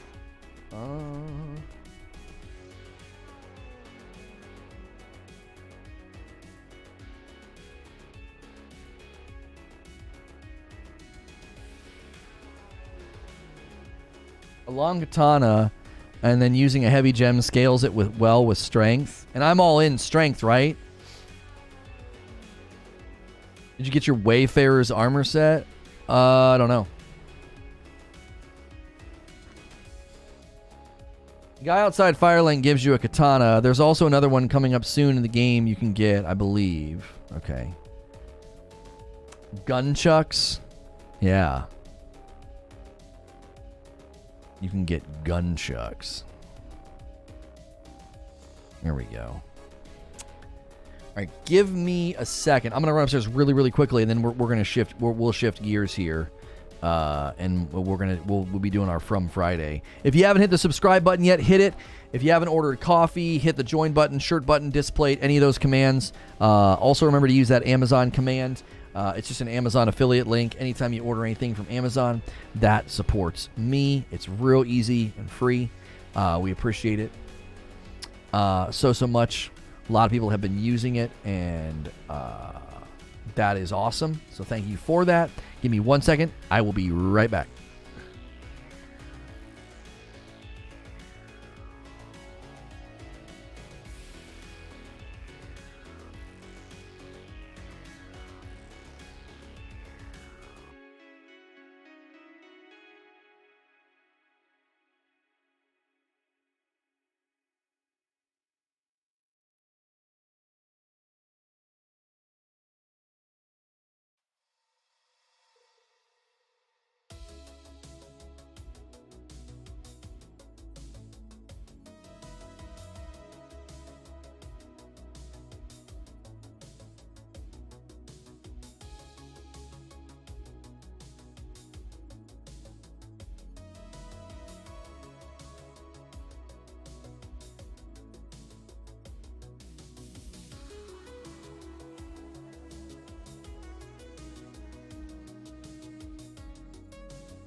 Oh, sorry.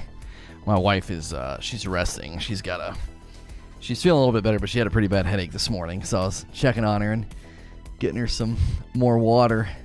The kiddos are thrilled. They're getting to watch Bluey so she can rest.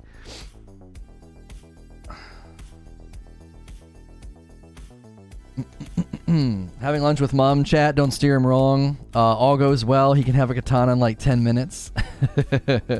Okay. We can probably get everything set to switch then. I've already got the game booted up here. I want to get in here. Episode 10 of From Fridays. Change that. Change that. And then did I save this? Yeah, I think I did. Okay.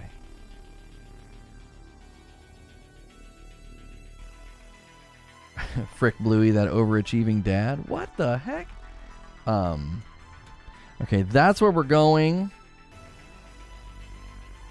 And let me do this. Let's move me down a little bit. And then we'll do episode 10 of From Friday is live. Do this.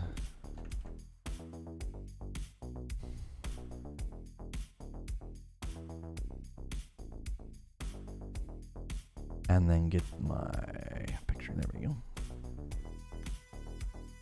Barely hitting 300 likes. Yeah, we're having really good turnouts. We just need to be a little bit better on the likes. That's really the only thing that we've been kind of slacking on. Everything else has been great. Turnout's been great. The vibe has been great. The conversations have been good. It's just I think we're in a really, really good spot with this channel and how we're handling it. So I appreciate it very, very much. We are going to I'm going to do this that way. And then let me I'm going to reset the sound card before we go over. Just because it always acts funky. We'll reset. That way everything's synced up. Oh, did I put that back? Okay, cool.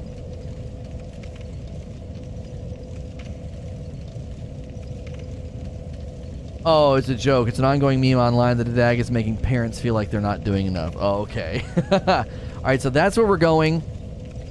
Hey, thanks for clicking on the video. Episode 10. This will be episode 10 of From Fridays. If you've been enjoying From Fridays, if you've been enjoying these segments, hit subscribe and the bell button. We're working our way through Dark Souls 3, hoping to get into Sekiro very, very soon. And that's a great lead up for Elden Ring. So last time we got rid of the Dancer and Yorm, and so we hope you have been enjoying. And then we're going to redirect everybody from the old stream over